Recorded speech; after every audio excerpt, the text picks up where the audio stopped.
the Global South. And we have two speakers in our first session, Suleiman Bashir Diagne, who is a little bit delayed and on his way. So we're going to begin with our second speaker on the schedule, Montasir Saki. And it's my pleasure to introduce Montasir. He's an anthropologist, resident at the Institute for Advanced Studies here at UM6P. He's an associate researcher at KU Leuven in Belgium. He wrote his PhD thesis at the University of Vincennes, Paris 8, on the Syrian Revolution, the Islamic State in Iraq, and counterterrorism in France. He's conducted ethnographic fieldwork in Turkey on the Syrian border with rebels, in Iraq, in camps for displaced persons, and in Europe with migrants for jihad and their families. He published La Révolution et le Djihad, La Découverte, in 2023.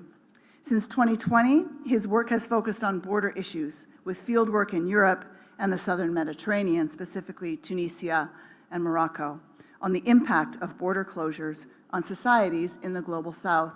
We're delighted to have Montasir here today to share his work with us and its connections to the Noosphere. So.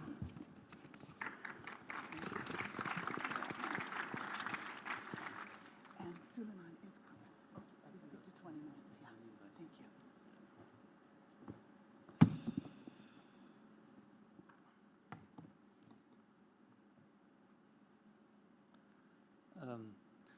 Thank you so much to having me here, and thank you for this presentation. Yes, I propose to come back to Teilhard de Chardin problematic and try to find how can here in the south of the Mediterranean Sea conceive these thoughts and from which point of view and from which decolonial thought can we introduce him. And I think that the problematic raised by Teilhard de Chardin in his 1955 work, Le Phénomène Humain, and which we are interested in here, and thus beyond the geosphere and the biosphere, is focusing on the noosphere and the Christic omega point that unites all the conceptualized spheres. And this problematic is the following. To what extent and in what form does the human sphere still obey or escape the forces of cosmic convergence that gave birth to it? And this question, as posed, is directly related to what we now call ecology. However, if we exclude the dimension of non-human nature, Teilhard de Chardin perspective as that of a Christian priest is fundamentally religious. He is concerned with unity of spirit, the unity in Christ. This is, of course, a problem that resonates in philosophy, for example, with Spinoza, for example, the concept of pantheism, or Ibn Arabi, Wahdat al-Wujud, unity of being, and more generally in Sufi thought.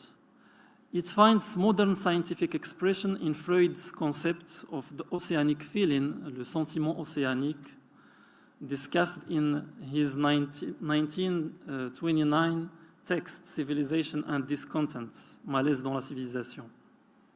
A sense of belonging to the universal. While Freud dissociates this idea from explicit religiosity, religion for Freud comes from childhood helplessness and the desire of the father, as you know. But Teilhard de Chardin focus remains tied to the spiritual. Returning to Teilhard de Chardin and the noosphere that gathers us here today, we need to consider how this singular conceptualization, which has been revisited in certain spheres of thought and politics in the West, may be relevant to the global South. And as you may imagine, I come from this tradition of critical science informed by socialists and the colonial experience, from Marx to Frantz Fanon. That's why speaking about the colonial.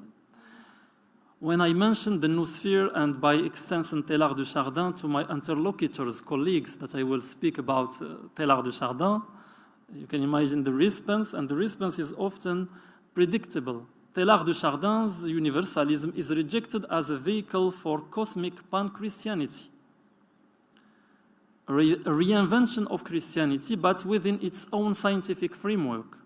And the questions raised typically run from critical of natural selection, form of Malthusianism, to the classical objections of the decolonial movement since Edward Said. What do we do with authors who fail to take into account the experiences of the global South, the lived realities of racialized and colonized people? But reading both the discourse surrounding the Noosphere and Teilhard de Chardin himself, I find both validity and limitations of these critiques. To begin with the limitations, and in social science, the Noosphere remains a concept under construction. Admittedly, it's rooted in European experience of humanization, or the word of hominisation, to take the word of Teilhard de Chardin. And when Teilhard de Chardin builds his theory on the human capacity to communicate and community which is morally evolved, by creating solidarities, for example, associations and humanitarianism, even the Christian mission, and even in the midst of the war, he overlooks the very mission of humanitarianism, even the Christian mission, when it comes to colonization and the relations between technologically advanced societies and colonized ones. Nevertheless, it's useful to reconsider this conceptualization through the lens of critical approaches on domination. And it's no coincidence that Léopold Sédar Senghor, for example, referred to Teilhard de Chardin's ideas to develop the concept of socialist negritude, highlighting the dissonance between Marxism and African realities. Senghor found in Teilhard de Chardin universalism and the Christian humanism a path of resistance and salvation for Black people facing with colonialization. Senghor writes, I quote him, "I admit it, Karl Marx didn't succeed in removing from us, the Black elites, our distrust of intellect. He too often presented it to us as merely discursive, static, and abstract. Teilhard de Chardin, on the other hand, embodies it in the total matter and in the very dimensions of space-time. He makes it not only analytical but intuitive, truly dialectical." Fin de citation. But from a Fanonian perspective, and beyond Pan-Africanism and Panegritude, which gather Fanon and Senghor, that units Fanon and Senghor, the later, Senghor, is also seen by Fanon as man of maneuver in the pejorative sense of the term. The return to Teilhard de Chardin in the era of decolonization could then be perceived as a form of assimilation unless a serious critique of universalist theses is undertaken. In other words, there is a need to decolonize the Noosphere in order to address the pressing issues facing societies in the global South. So, how can Teilhard de Chardin's ideas be relevant to the challenge of the South? Apart from the fact that, which is a reality, that Teilhard de Chardin served in a regiment of Moroccan tirailleurs during the First War, and apart from his extended stays in China, in South Africa, in Ethiopia, and other countries of the South, his relevance, I think, lies to two main aspects.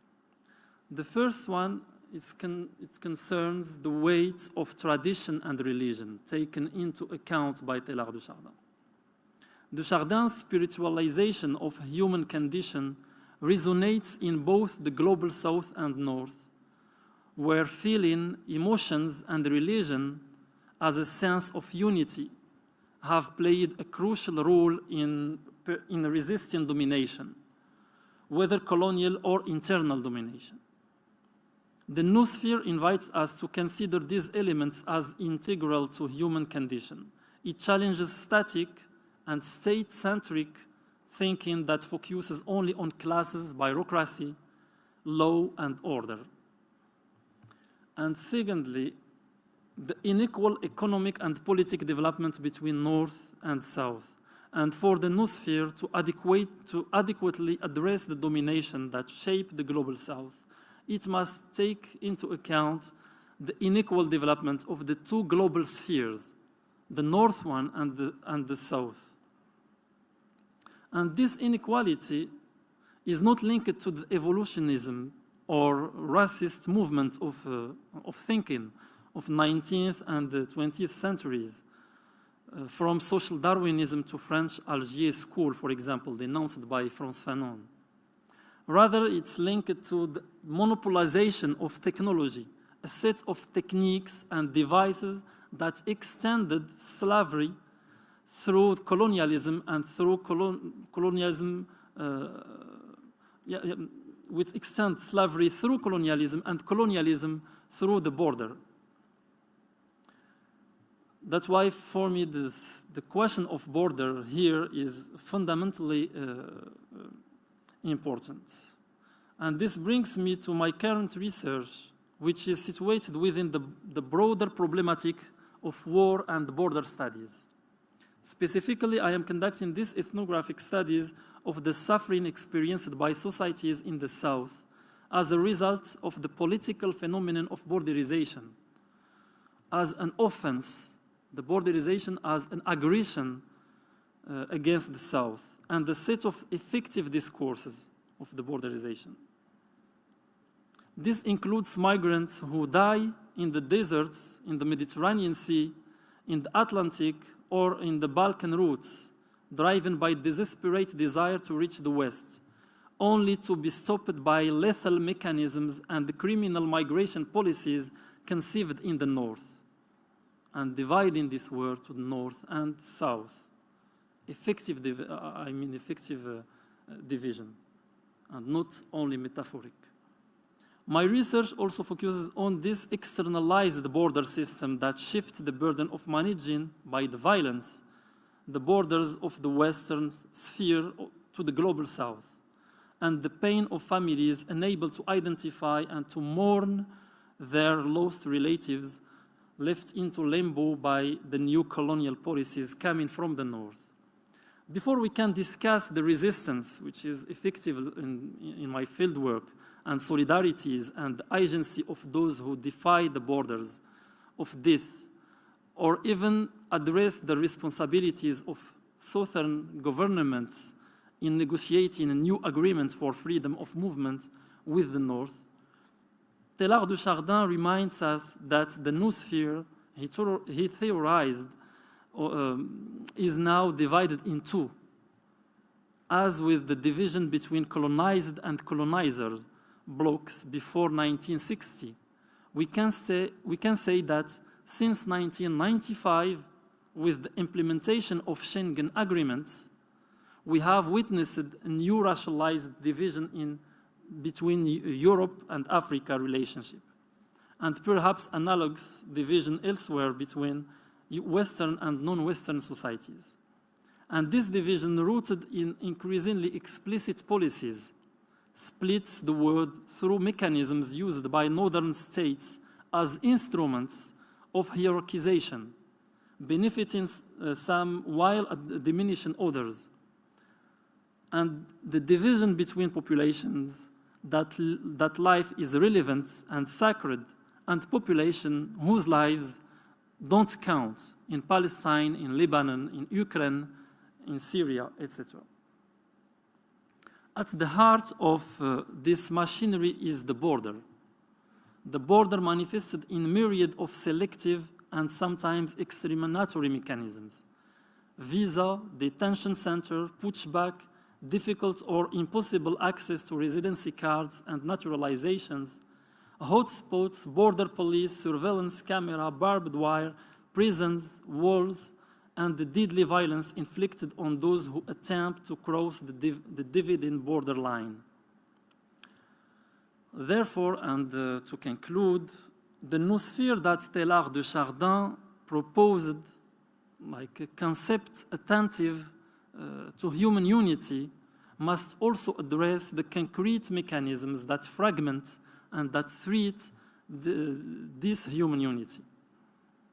These mechanisms embedded in policies that perpetuate and exacerbate inequality between two geographical and human spheres pose a serious challenge to Teilhard de Chardin's dream of unified humanity, as theorized by a priest who was undoubtedly both scientist and humanist.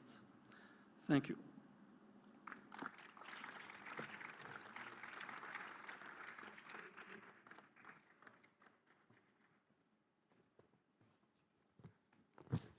Thank you, Mutassir. And now we will listen to Souleymane Bachir-Diagne. We can say that Souleymane Bachir-Diagne is both a universal mind from the global south and in the same time a universal citizen, we will say, like a concrete universal citizen, not abstract, because he's, in a way, he's American, he's from Senegal. Now we can say even that he's Moroccan because he's part of the Royal Academy of Morocco, and he's French also. So he's everything. He's the Noosphere, the embodiment of the Noosphere, in fact. So he's professor also. Professor is an academic professor of philosophy at Columbia University, where I met him a few years ago. It was really great to meet such a universal mind at the time. And his area of research and publication includes history of philosophy, history of logic and mathematics, Islamic philosophy, African philosophy, and literature. His latest publication includes African art as philosophy, in English, African art, and because he writes in French. So your latest book, I don't remember exactly the name, it's about universality. What? Universalisé. Exactly, universalisé. That is on its way, I guess, to be translated into English or published in English in A few months. Yeah, a few months. So, but the last work published in English is African Art as Philosophy, Senghor, Bergson, and the Idea of Negritude that we just talked about, The Other Press, 2023. And he has published multiple other books in English in Columbia University Press in 2018. A very famous book, Open to Reason, Muslim Philosophers in Conversations with Western Tradition. And he is also, but last but not least, a member of the Scientific Advisory Board of the Institute for Advanced Studies. The floor is yours.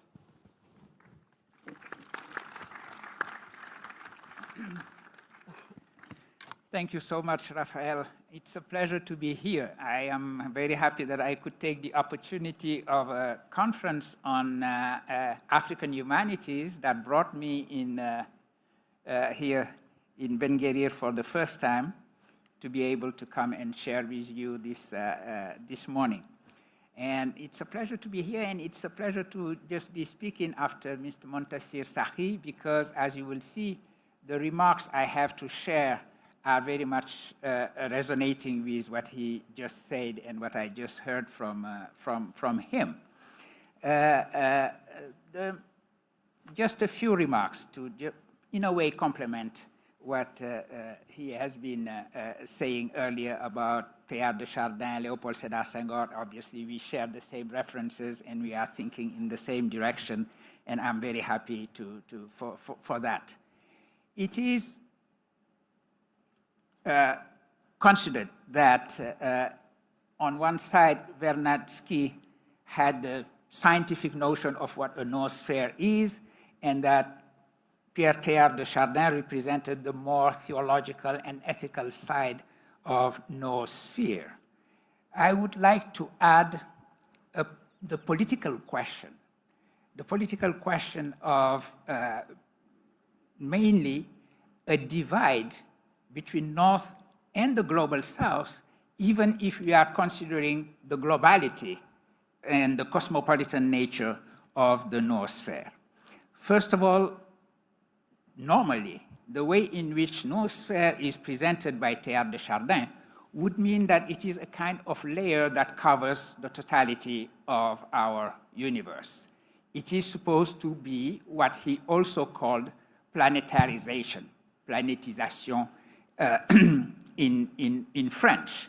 So everything he writes, especially in Le Phénomène Humain, that was quoted earlier, about what he calls the new era of noogenesis. This noogenesis is supposed, just like geosphere and biosphere, to cover the totality of the Earth.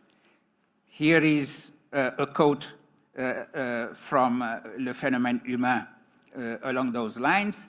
I've quoted in French and then I will try to improvise an English translation. C'est vraiment une nappe nouvelle, la nappe pensante qui, après avoir germé au tertiaire finissant, s'étale depuis lors par-dessus le monde des plantes et des animaux. Or et au-dessus de la biosphère, une noosphère. It's truly a new layer, the thinking layer, which after having germinated during the end of the tertiary and spread therefrom beyond the world of plants and animals, above and outside and above the biosphere, a noosphere. So described in those terms, the noosphere just seems to be a layer that, somehow mechanically comes above the geosphere first and the biosphere later. So we could have the sense that this is going to happen and cover the totality of the Earth at once. Therefore, it would mean that we do not need to talk about the global South or the northern part of the world. But indeed, we have to. And there is a point, and this is where politics comes in. There is a point in Teilhard de Chardin and his reflection on the emergence of this cosmology of emergence that is Eurocentric.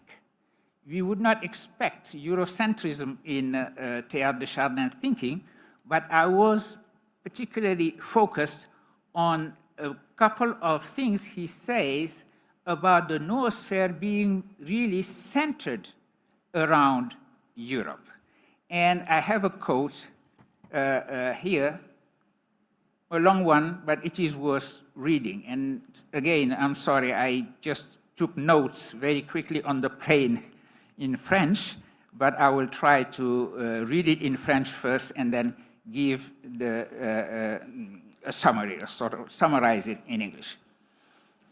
Plus loin, en parlant de la planétisation en cours de la noosphère, je m'attarderai à restituer aux autres fragments d'humanité, la part grande et essentielle qui leur est réservée dans la plénitude attendue de la Terre. En ce point de notre investigation, il faudrait fausser les faits par sentiment pour ne pas reconnaître que c'est durant les temps historiques, c'est par l'Occident qu'a passé l'axe principal de l'anthropogénèse. And he continues, en cette zone ardente de croissance et de refonte universelle, tout ce qui fait aujourd'hui l'homme a été trouvé, ou du moins a dû être retrouvé. Car même ce qui était depuis longtemps connu ailleurs n'a pris définitive valeur humaine qu'en s'incorporant au système des idées et des activités européennes. Ce n'est pas simple candeur de célébrer comme un grand événement la découverte par Colomb de l'Amérique. very interesting that he ends with the so-called discovery by Christopher Columbus of America.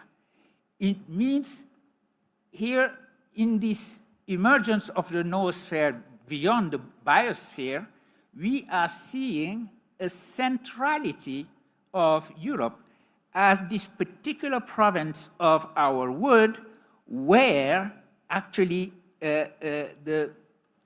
this emergence, the cosmology of emergence, finds its center. So the idea that it is in Europe that this is happening is what introduces the political aspect of things. This divide, even in some kind of just cosmological force, this divide between a north and a global south. And he adds, I will end my quote with that one, et la preuve est qu'invinciblement, d'un bout à l'autre du monde, tous les peuples, pour rester humains, ou afin de le devenir davantage, sont amenés à se poser dans les termes mêmes où est parvenu à les formuler l'Occident, les espérances et les problèmes de la terre moderne. In other words, the so-called Occident, the West, is going to dictate the terms in which everything related to the concept of noosphere is going to be formulated. And this is a continuation of a universalism, a European universalism, resting upon the notion of the exceptional nature of Europe. And even so, to summarize the point I'm trying to make, even when the description is cosmological, we still find this notion of a centrality and exceptionalism of Europe when it comes to defining what the noosphere is and where the noosphere, the emergence of the noosphere, is taking our own humanity. This is obviously just repeating the old notion of the exceptionalism of Europe in the way in which, for example, a philosopher such as Edmund Husserl has defined it. And here I'm thinking of what Edmund Husserl was saying a few years before Teilhard de Chardin wrote L'émergence, le phénomène humain.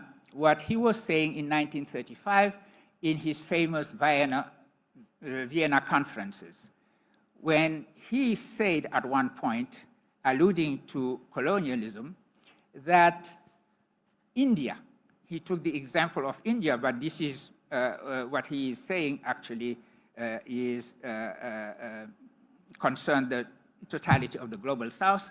He was saying that India should Europeanize, but if Europe understands fully who she is and what her own philosophical telos is, Europe has no reason to Indianize. This is an expression of what I'm meaning here, and if you see, you can see the analogy I'm drawing here between what Teilhard de Chardin is saying and what the way in which Edmund Husserl defined in that Vienna conference the exceptionalism and universalism of Europe. So we need to rethink the noosphere against that universalism resting upon European centrality and exceptionalism. And this is something that Léopold Sédar Senghor, who was mentioned earlier by Muntasir, has been doing when he translated Teilhard de Chardin's philosophy into his own thinking about what civilization of the universal should be. Not a universal civilization, which would mean, in a way, Europeanization of the earth, but a civilization of the universal, meaning truly the convergence of cultures, all of them equivalent, all of them offering actually the face, a particular face of the human adventure. And this is where the notion of an inequality, a radical inequality between the global south and the north comes in. Senghor famously wrote that what goes against the totalization of the earth, another Teilhard de Chardin expression, is what he called the line of injustice dividing the north from the south. So fully understanding Noosphere as the new aspiration to our shared humanity is thinking of Noosphere along those political lines as well. We have to think of Noosphere not just as something emerging naturally out of evolution, out of the passage from biosphere to a new thinking layer, as he puts it, but something we have to work for. And working for it means also working against a line of injustice between the North and the South.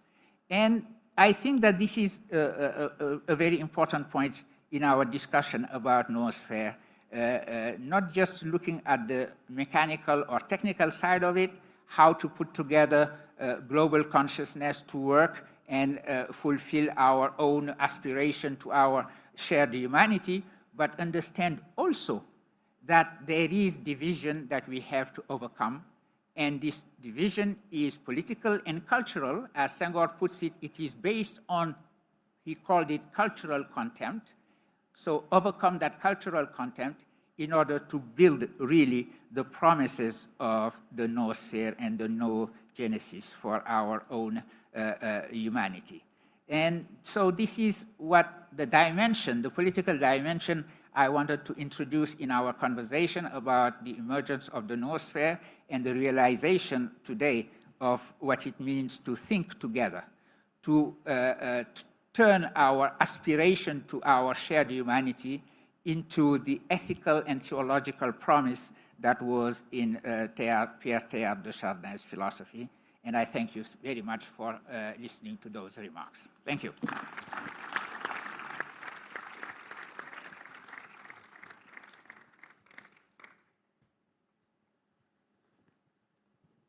Thank you both so much. I feel like this has been missing from our conversation, and it's what we hoped for in many ways in coming here and imposing the theme of our conference around the Global South. So I really thank you for those thoughtful, provocative, and critical perspectives. We're moving on in just a minute to our track on youth and the Noosphere, but if there is, we have time for maybe one or two questions.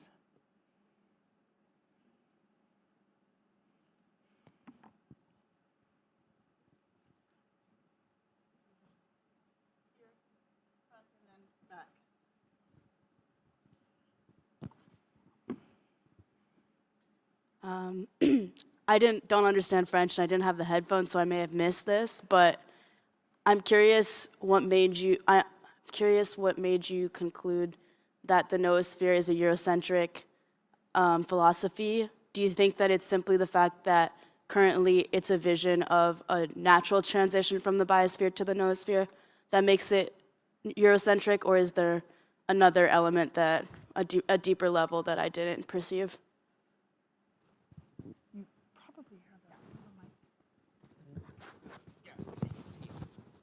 Yes, thank you.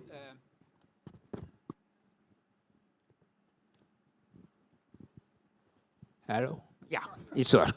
Okay. No, I'm sorry. I had those quotes only in French. As I said, I had to put them down. He is basically saying that the emergence of the so-called thinking layer took place around the Mediterranean Sea, Mare Nostrum, the Mediterranean Sea considered to be the center of civilizations in general.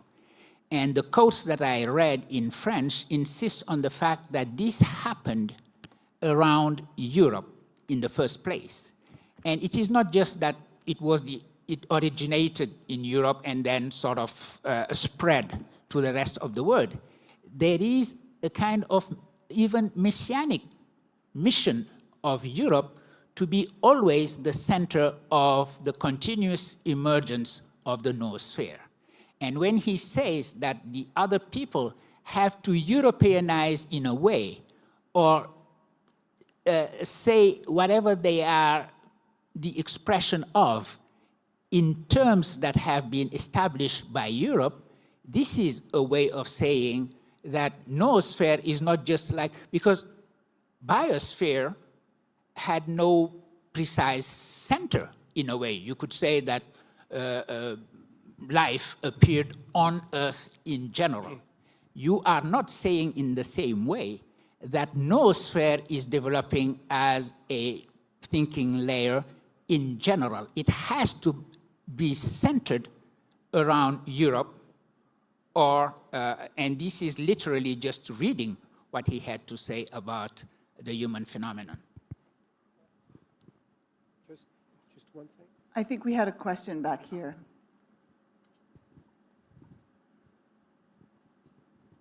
Yeah, it's just an impression. I just want to thank you very much to both of you for your presentations. I was hoping that we could hear voices from Morocco in this side as well. I thank also the organization for allowing this. I am very moved.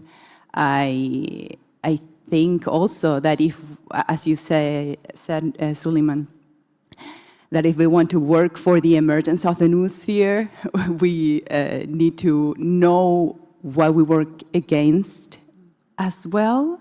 And that includes a lot, understanding a lot of pain that we have also created with our history, and knowing how to be wise to hold it.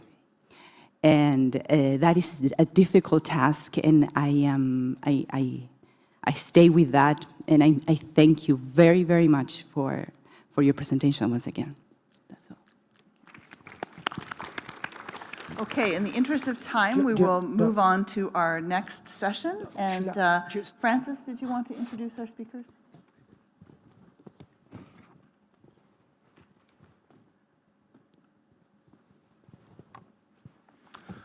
So I want to introduce Johan Bollon, who is my first PhD student. So we worked together in starting from 1994 very closely.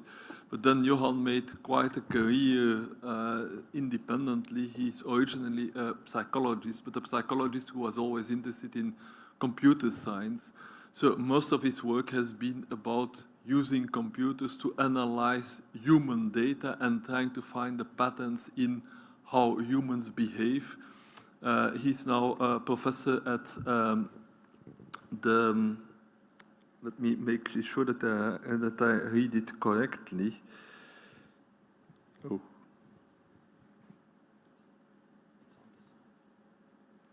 Professor of Informatics and Cognitive Science and Chair of the Informatics Department at Indiana University, Bloomington.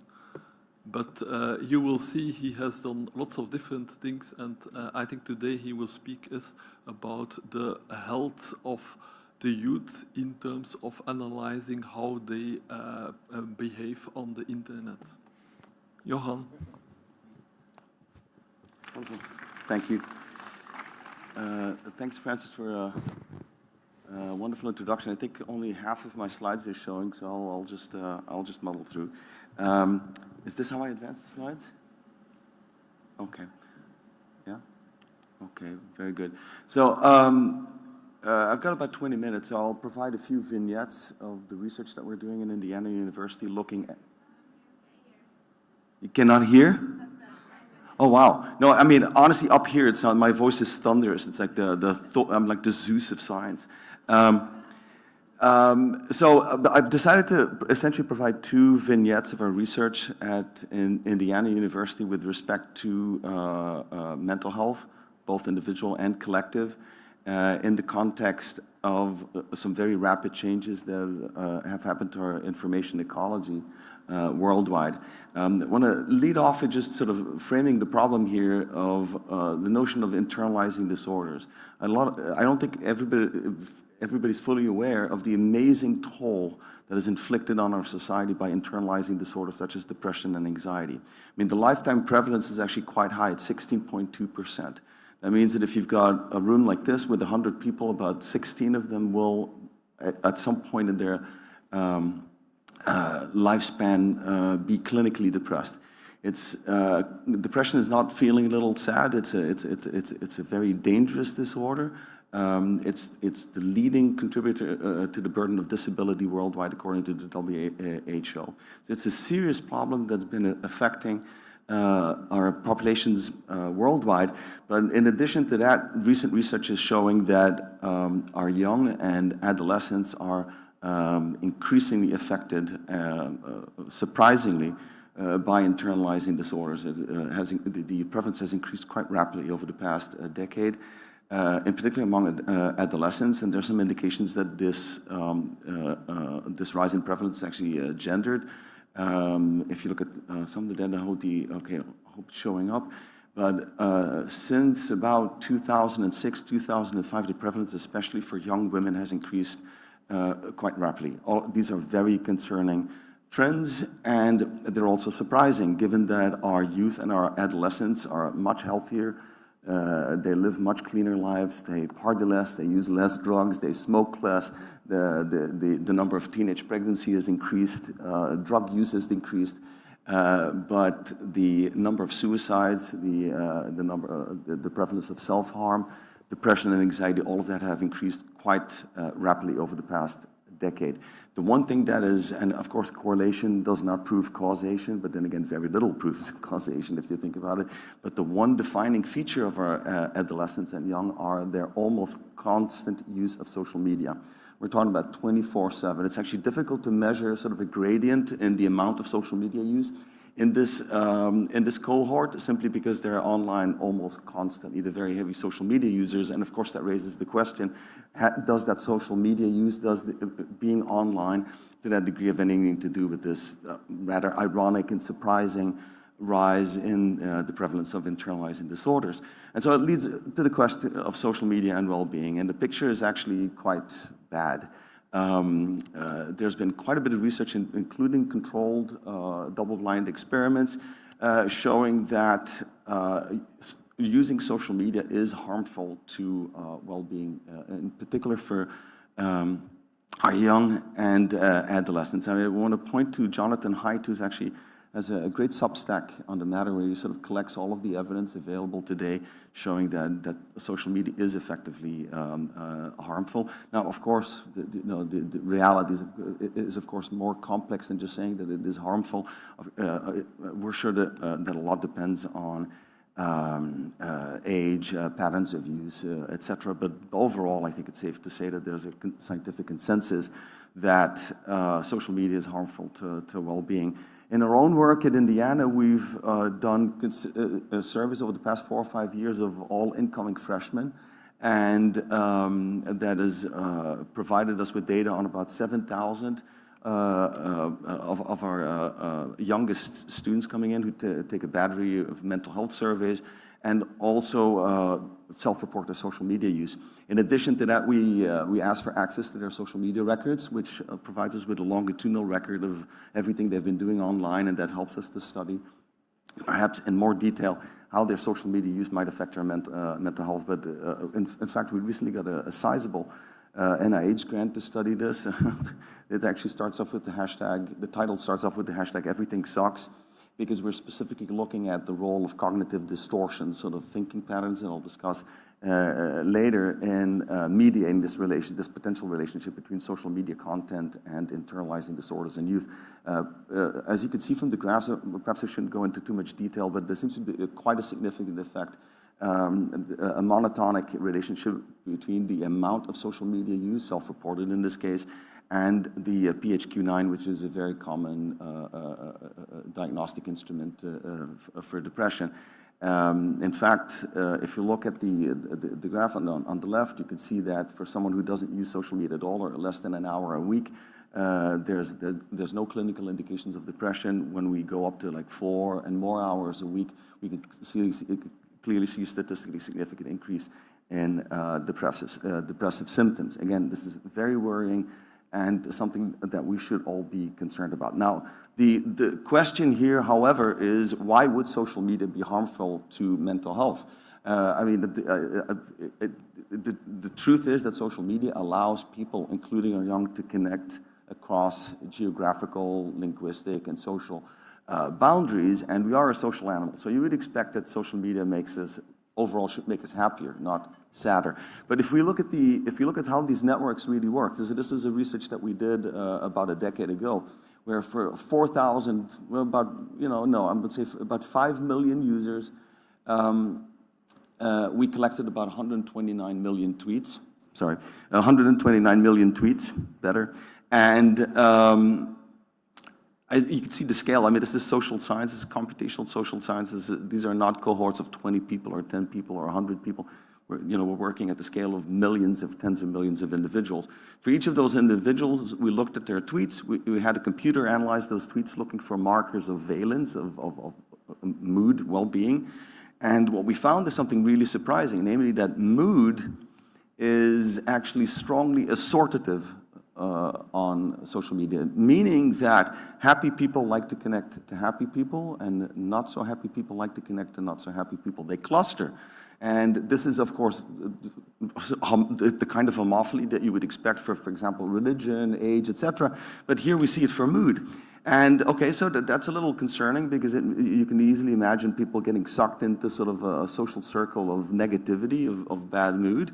But it becomes even more, we have worse results, namely that happiness exhibits a paradox in these social media networks, namely that for the overwhelming majority of users on social media, it is true that their friends on average are happier than they are.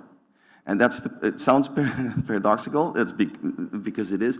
This is because of very skewed degree distributions in these networks. So it's a little bit like sitting around the table and there's, Bill Gates joins, he's got billions of dollars, and now the average wealth at the table is higher than your wealth. So popular people have more connections, so the odds of them being connected to you are very high, and they drive up the average popularity of your friend circle. But happiness is also correlated to popularity, and therefore we find a happiness paradox. So not only do people cluster by mood, so negative people cluster with negative people, positive people cluster with negative people, among people with a negative disposition online that are connected to other people with negative disposition online, it's still true that on average their friends are happier than they are. So you can see how these very common, almost inevitable network effects can potentially have a significant effect on the well-being of individuals that engage in these social media networks. But that's just your social life. Those are just your social connections. Of course, we also looked at the content. And there we have some really disconcerting, even more disconcerting results, if you want. I don't know whether anybody here has ever taken cognitive behavioral therapy. That's one of the sort of gold standard treatments for depression and anxiety. One of the tenets of cognitive behavioral therapy is that to a degree, our cognitive disposition, the way that we think about ourselves, others, and the world, can have an effect on our emotions and our behavior and cause a feedback loop, a negative feedback loop that may be involved in the development of internalizing disorders such as depression. Now, these cognitive distortions, when you see them, they're very recognizable. They occur in the speech, in the language of people that are afflicted with depression. They look kind of like this. I don't know whether this is readable, but generally we distinguish about 12 categories of cognitive distortions. For example, overgeneralizing, sort of nobody ever cares for me, nobody will ever love me. All of my friends hate me. I will never amount to anything. I am the biggest loser that ever existed. The last one was an example of labeling and mislabeling. And even though this sounds funny, because we obviously know that, yes, someone will eventually love you, and no, you know, the exam will not be a complete disaster that destroys your existence. But these are sort of the exaggerated, overly negative thinking patterns that are very common among people that suffer from depression. The question, of course, is this a symptom, or could these thinking patterns be involved in the development of depression? And it's probably both. Now, we use artificial intelligence and machine learning quite extensively. And these cognitive distortions can be detected in online language. For example, we can take a tweet and then ask the computer, is this tweet, is this content expressing a cognitive distortion? Okay, bear with me for a second. I can see your face is kind of going numb. This is pretty technical stuff, but I promise there's a payoff. Okay, so we can detect these cognitive distortions in online language. So when someone posts something online, our computers can read that, and then they can say, well, this is a cognitive distortion. Someone's saying something like, everyone believes I am a total failure. Our computers can detect this. Okay, good. So what we find is that indeed, when we look at thousands of depressed individuals on social media, that they do express a much higher number of cognitive distortions online, indicating that the language that we use online is related to our mental health. In fact, some cognitive distortions sometimes are much more prevalent, up to 2.5 times more prevalent online, like personalizing, emotional reasoning, overgeneralizing, mental filtering, disqualifying the positive, labeling and mislabeling. All of these categories are very much elevated in the speech, in the online speech of people that suffer from depression. Okay, so that's a sort of pretty empirical result that is informative, but I wanted to show you something that relates to the noosphere and why we should be very concerned both about our young, but also about how our online environment is affecting our mental health. Okay, so let's talk a little bit about the social lexical effects of social media. Okay, so we've observed pretty significant societal changes over the past 10 years along with this rise in depression and anxiety. Our society has become much more polarized, politically speaking. This is especially true for the United States, but I think it's also true for many sort of democracies in the world. In fact, if you look at that animation on the bottom left, you can see that since about 2005, the two great political families of the United States have grown apart increasingly rapidly. Now, political polarization, if you think about it, contains elements of sort of absolutist, dichotomized, and rigid thinking. That looks a lot like cognitive distortions.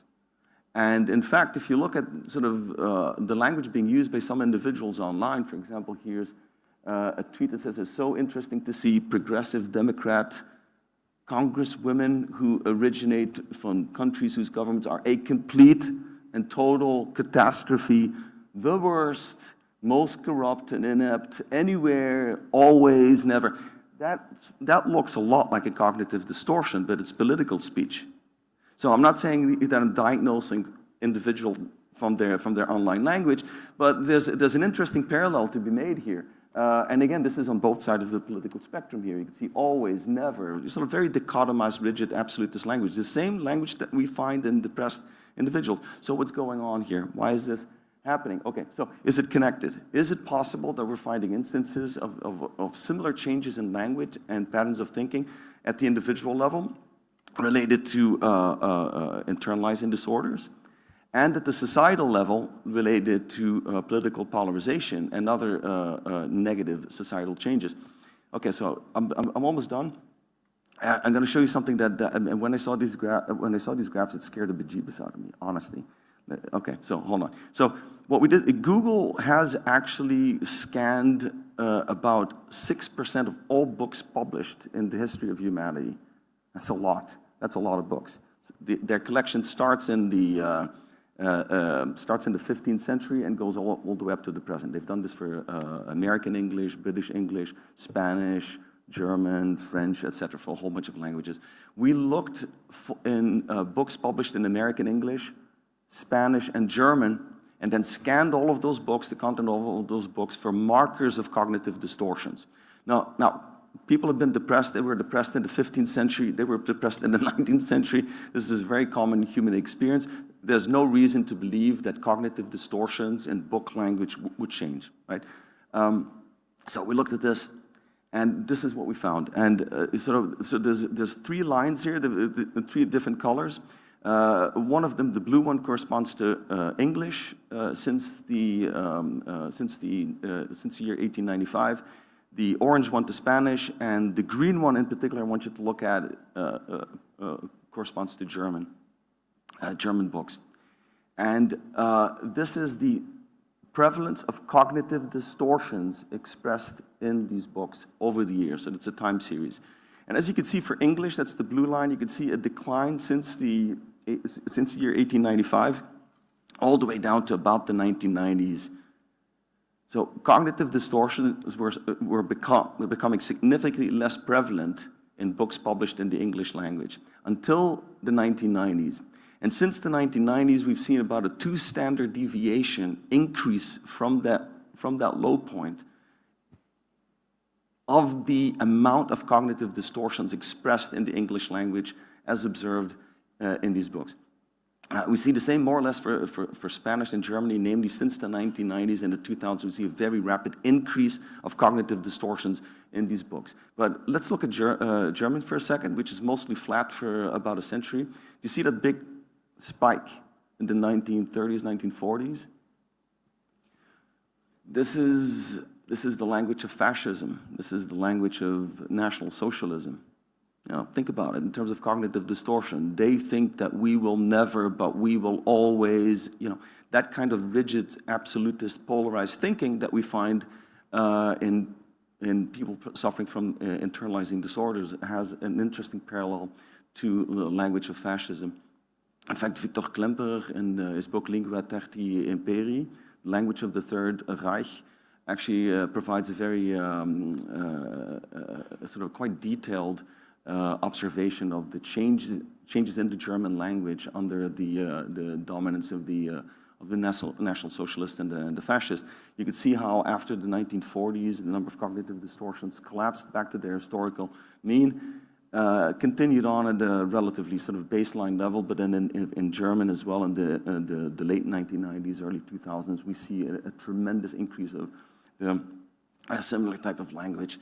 What this points to, as far as I'm concerned, is sort of a very dangerous development that has broad, pervasive effects in our language, but also in how we think. And the question is, why would that be the case? Of course, the 2000s and 2005 are associated with the introduction of smartphones, social media, etc. And we do see an acceleration at about that time in our graphs. In fact, you can say, well, is this really connected to polarization? Well, we actually looked at people tweeting about the 2016 election, and I looked at those tweets, and again, we find that the greater the degree of polarization, political polarization in those tweets, the greater the number of cognitive distortions in the language of individuals that have posted these tweets. And this is for 100,000 users, so these are really broad, very pervasive effects. So something wicked is going on.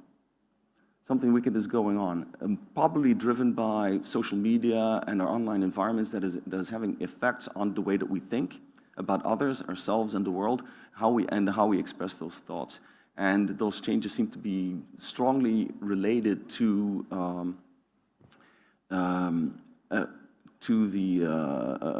sort of the phenomena that we observe in the area of mental health declines. Now, I mean, these are just a couple of results that I've shown you, but this is, of course, a research program that quite a few people are involved with at Indiana University. We're effectively trying to model the degree to which these kind of thoughts, these kind of polarized, dichotomized, rigid thoughts can lead to feedback cycles in the mentality of individuals and their thinking that could drive them towards conspiracy theories, political polarization, and eventually also mental health declines.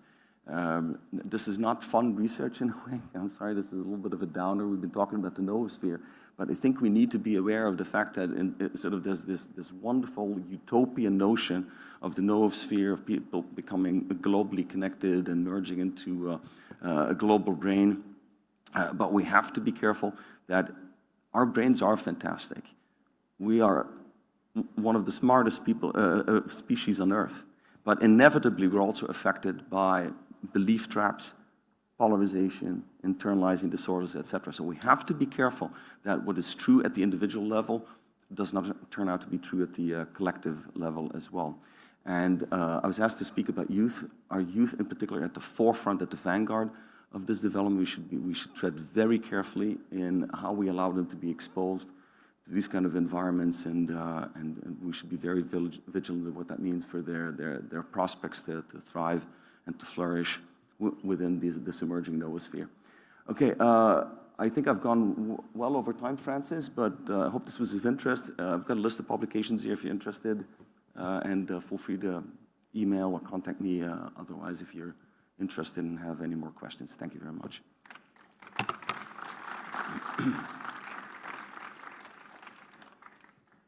Thank you, Johan. I will introduce the next speaker. So I will just read because I don't know her personally.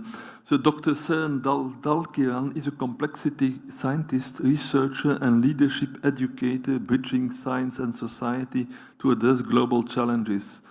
Her PhD research spans institutions like the University of Notre Dame, Australia, and Utrecht University, focusing on new leadership paradigms and the role of emerging leaders worldwide. She founded the Synergized Earth Network, a global network uniting leaders to tackle 21st century challenges, and the Millennial Leadership Lab, a platform focused on young talent and future of work. So she has won awards for her leadership and innovative work, and her mission is to equip future leaders with the tools to foster human and planetary flourishing through transformative approaches to education, leadership, and organizational design. Okay, I give the floor to Seren.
Thank you.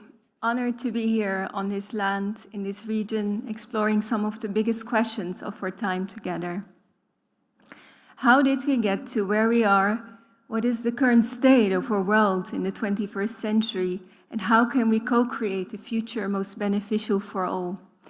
And most importantly, what's next? What's the next chapter of our evolution in our human development?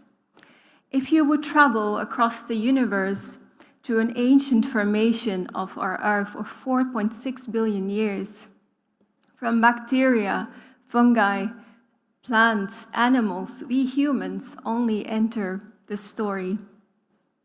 If you would imagine this as a walk of 4.6 miles, as the legacy of the Ghanaian scientist Stephen Harding reflects in the Deep Time Walk, then we humans would only enter this story in the last 20 centimeters. On the length of your arm, this would be your fingertip. More strikingly, the Industrial Revolution, which marks the last 150 to 150 years, would be 1/5 of a millimeter on this walk. And this is the time in which we've caused the amount of geological impact and mass destruction through human activity in the Anthropocene. We live in such turbulent times, socially, economically, ecologically, technologically, and also on a level of loss and meaning in our human societies. This presents us both with unprecedented challenges on a global scale, as well as unprecedented opportunity if we can transform them into a future that we're capable of and move to the next chapter of our evolution. Peter Drucker reflects that every few hundred years in history, there occurs a sharp transformation. Within a few short decades, society, its worldview, its basic values, its social and political structures, its arts, its key institutions rearranges itself. And we are currently living through such a time. The cultural historian Thomas Berry reflects that throughout the course of human history, we always had a story to make sense of the spirit of our time, to understand our present and navigate a collective sense of direction. It can be arguable whether the old story is dying and the new story has not been born yet. And clearly we are in between the stories. From an anthropological perspective, this could be a rite of passage to move from puberty to adolescence, and that is a very challenging process. So what is the new story of our time? And what is the role of next generations in defining that story? And what is the story of the next generation? We live in times of transitions. Old paradigms do not respond to the emerging new reality. We need new ways of thinking, of learning, of leading, of designing organizations and communities, of collaborating and doing business, and ultimately new ways of being, seeing, and relating to each other, to our world and the earth. There's a very insightful description that says we need to shift from an ecosystem to an ecosystem, from competition to collaboration, from a chain of demand to a web of connections, from markets to networks, from the transactional to the transformational, from silos to synergy, from hierarchy to autonomy. And as Einstein has been quoted so often, we cannot solve our problems by the same level of thinking that created them. In understanding what these new ways could be, next generations can help us in defining that, not only from an inclusion perspective, but also from a perspective as collaborators and architects in the future prospects of our world. Meanwhile, we're living in the digital age, marked by exponential breakthroughs in artificial intelligence, with the rise of artificial general intelligence and artificial superintelligence, potentially scenarios for transhumanism, and in nano and biotechnology. And while we are advancing at such a tremendous rate and speed, it could be argued whether we are morally regressing. How can we ensure that the human aspect can be preserved in the digital age? How can we ensure that our digital technologies can aid emphasizing and enhancing evolving human intelligence alongside digital intelligence? How can we ensure that we also develop the social technology innovations alongside the digital innovations? and unlock our ingenuity and human potential through our human energy for human and planetary flourishing. Leading leadership theorists have already identified 15 years ago that we need a new leadership agenda to tackle these most pressing challenges of our time. Leadership development is one of the oldest fields of inquiry, starting from great thinkers like Plato and Aristoteles, and evolving all the way till the 21st century to various traits, styles, approaches, and characteristics. There are various experiments that look into what these new leadership paradigms can be, like authentic, servant, transformative leadership, ethics in leadership, and also experiments like TRU by Otto Scharmer, or Reinventing Organizations by Frederic Laloux, or the concept of holacracy and Peter Senge. Yet all these experiments and explorations in the current discourses are not responsive enough to what such a new leadership agenda requires, and there's not a converged enough debate happening yet. In my inquiry, I looked at whether new generations of leaders could be the carriers of the characteristics of new paradigms. And my inquiry has been informed by the following sources. I went to 32 countries across 6 continents and did global fieldwork through my liberal arts and sciences and sociological and anthropological background. I did participant observation and reflective journaling in the business community, in the scientific community, the indigenous, the visionary, the artistic community, and the grassroots communities. I met 6,500 youth leaders in more than 140 countries by attending the youth leadership networks in which we self-organize ourselves globally. In these networks, I built a database that gave rise to building Synergized Earth Network, which is a global network of networks that brings the next generation of leaders together with existing leaders to tackle the most pressing challenges of our time. To shed social, scientific, and evidence-based light, I created a PhD study in which I measured the worldviews, value orientations, leadership, and learning indicators of new generations of leaders, and gathered data in 117 countries, quantitative and qualitative data.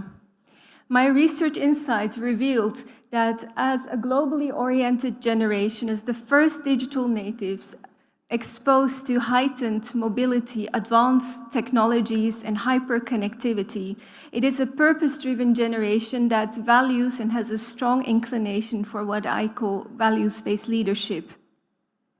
This means that they want to place their personal and talent development at the heart of their learning and align that with their professional development and skills, innovate and make impact, whether that is within their families, their direct environments, the workplace, or society at large. This requires conducive conditions and learning environments in which they can cultivate such learning and development, and often our schooling systems and the workplaces do not cater and facilitate these conditions. And while millennials and Gen Z are more than half of the current world population of around 8.2 billion strong, millennials are also expected to comprise 75% of the global workforce next year in 2025. And since 2016, it has also been one of the top major CEO concerns because talent walks away within corporations and workplaces when their learning and leadership needs are not met. And since we live in a time of accelerated change, also the mental health crisis is something that millennial leaders are highly affected by, so they do value resilience. While we look at these questions and how the next generation can be drivers of global change, how can they be equipped with the values, the ethos, the worldviews, and the skill sets of the future to succeed in their need to be purposeful and thrive? How can they do this across generations?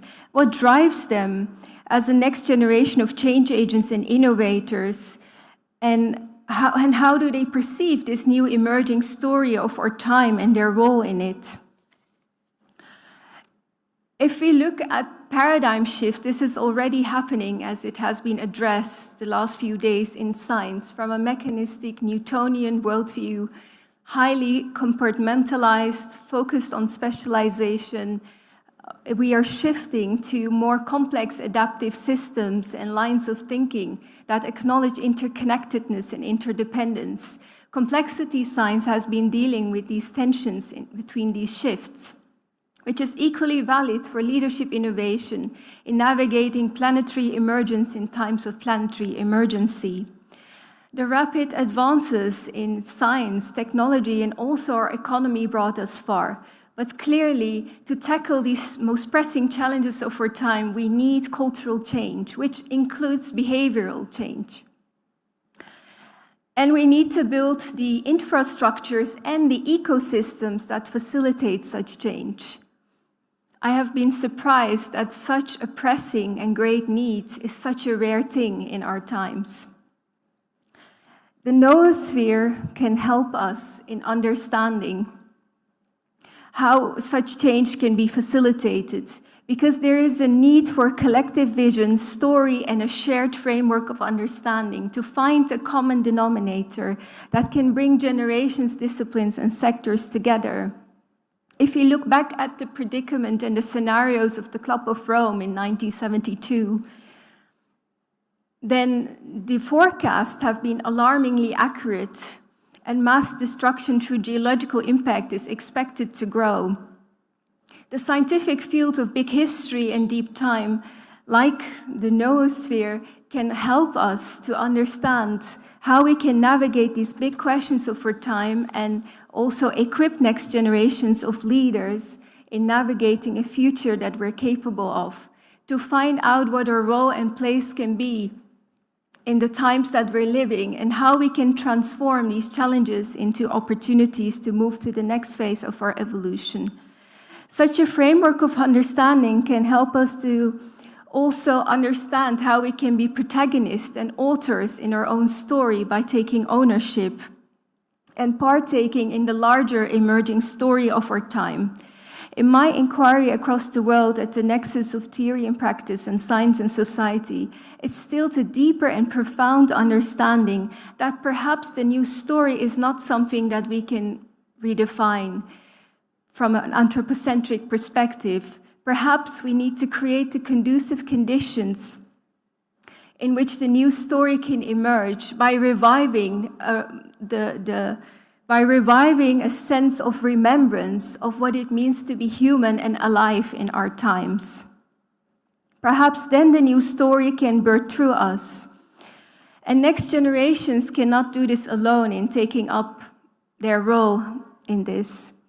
And if generations before us don't fulfill their potential too, we need to work towards a world in which we can join our forces across generations, sectors, and disciplines to create these conducive conditions where next generations can work to discover their purpose and greatest potential, to innovate and make their impact, to work across generations and synergize and unite their forces, and take ownership over their own stories in partaking in the larger story. Because if these are the times and if we're the people, if it's not us, who then? If it's not now, when? Thank you.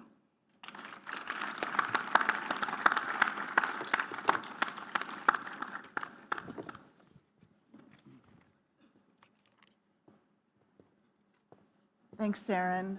Thanks, Johan. We're going to break for coffee now. We have about, what time is it? I didn't bring my phone, 11:20? Okay, we've got 15 minutes. If you have questions for Johan or Saren, I invite you to chat with them over the break. We will convene at 11:30 sharp for a roundtable, continuing our focus on next generations and the noosphere. So, please. Thank you to both of you.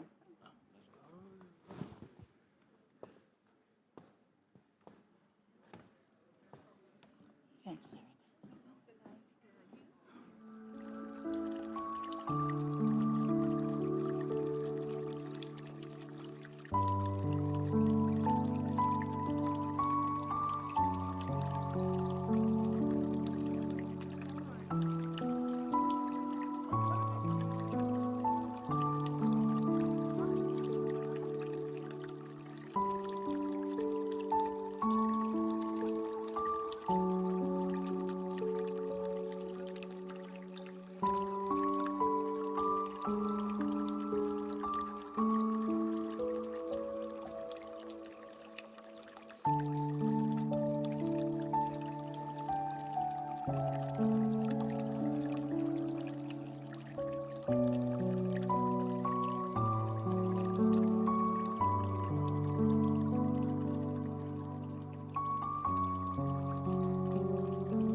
Sure.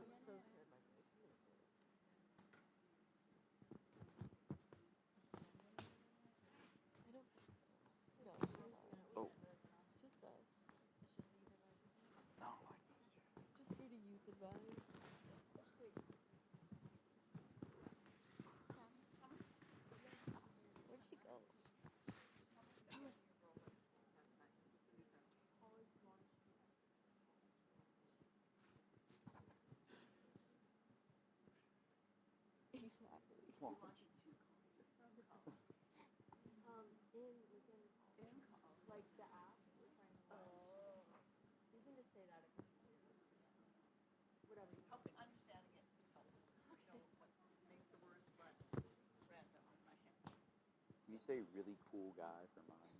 I'm not introduced. I don't get to Yeah, I don't know. I know. That's like Sadie. No, I'm kidding. This is Kellen. He's a really cool guy. That's it. Not even studying. No studying stuff. He's a really cool guy. We actually just found him. We found him. We found him just walking. He doesn't Found him actually. outside. He doesn't even attend. On the AMA. ground perspective. Looked really cool Does though. anyone know him? His name? We think he's a youth, but How could be old older. Could be younger. So I did use Claude, my favorite AI tool, to brainstorm some other ideas for the name of the board. It gave me examples like Oh, we're changing it. next generation leadership something. You know. Oh, that's good. I'll send you some ideas. We can play around with it. Next generation.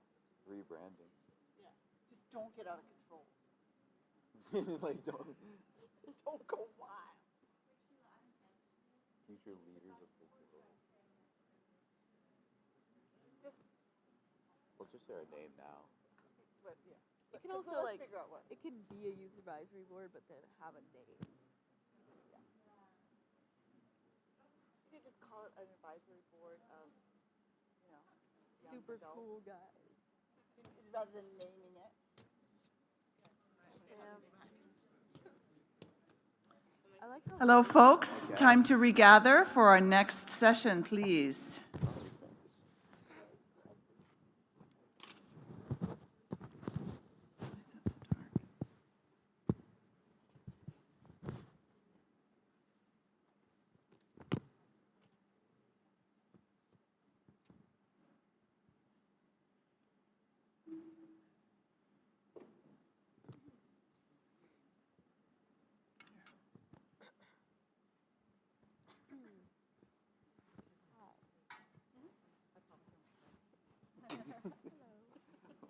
We wouldn't stop you if you did. I wouldn't jump in.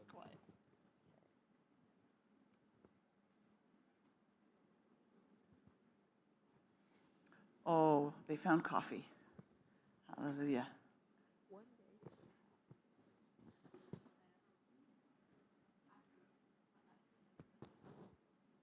Is that why you want to take the class?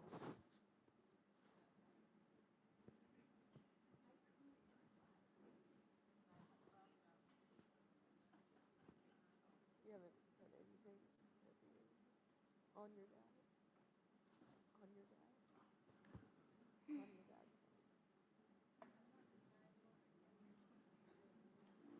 It's the only way I can like upload this song.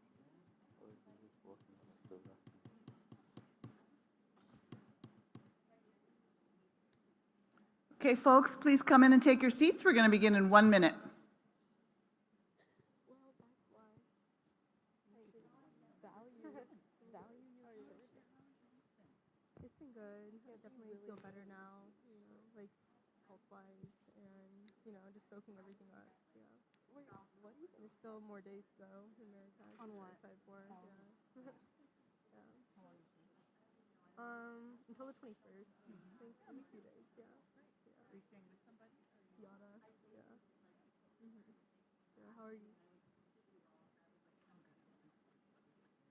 I made her like swear on her dad's life, and then it was pretty wrong. And now I like. So your dad is. Okay, let's go ahead and get started. This is our last session before lunch, and just kind of as a preview of the rest of the day, we'll continue with our focus on youth this morning. Our session coming up is a roundtable on youth optimism culture for the future. I'll introduce the moderator, Sadie Stock, in just a minute. Then we will have another roundtable before lunch on evolution and the future of the noosphere. We'll break for lunch about 1, our final meal together. And then we'll come back, and we've got closing remarks from the conference co-chairs, but our hope is that we'll actually keep our remarks very brief, and that last hour, Raphael, we'll keep our remarks very brief. And that last hour, we really want to open up for more interaction, response from you, things that have stayed with you, questions you've been burning to ask, things you want us to reflect together on before we depart. So, and we may have a special visit, maybe. We'll see how that goes. So I hope you enjoyed the break and the idea of coffee. At least there was some miscommunication around that. It's my pleasure to introduce the moderator for our next session, a roundtable. Sadie Stock is a undergraduate student majoring in computational neuroscience and business at the University of Southern California. She is the director of the College Launch program at the nonprofit Socratic Sciences. She's been collaborating with us at Human Energy in that capacity and building an internship program for us. And Sadie is the chair of Human Energy's new advisory board for young people, by and about the younger generations. We called it our Youth Advisory Board, where now actually the name is on the table, so stay tuned for what that will become. And Sadie's going to introduce the other members of that advisory body who are here for a conversation today. Thank you so much, Sheila, for bringing together this advisory board and for bringing Ben's vision of youth involvement to another level. I'm so excited for the work this board will do. Before we start, I also really want to thank Shima for bringing together this wonderful conference. It's really been a privilege. This is our founding board. This is Francesca Brown, a junior at USC studying behavioral economics and finance. This is Beata Gold, a UC Berkeley cognitive science graduate as of May 2024. She is now growing a startup called Head On based in New York City, which is developing a social platform to scale contentious conversations. And this is Kellen Steplight, a junior at St. Mary's College studying psychology and philosophy. And finally, this is Sam Tsang, a UC Berkeley graduate as of May who is passionate about online community building and self-world relations through her work with the Bay Area Book Festival and Of Self and World, her handmade jewelry brand.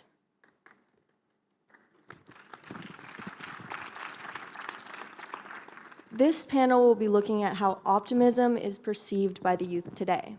There's a lot of doom and gloom in the world and pessimism about the future, but we know that there's another side of that, which is, what are the good things about the world today? I want to start this panel by asking our panelists briefly, what is something you're optimistic or excited about for the future?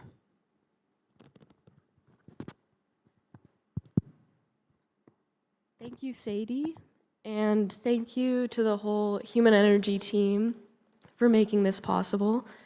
Also, special thank you to Sheila for allowing me to join this group as the latest member of the advisory board.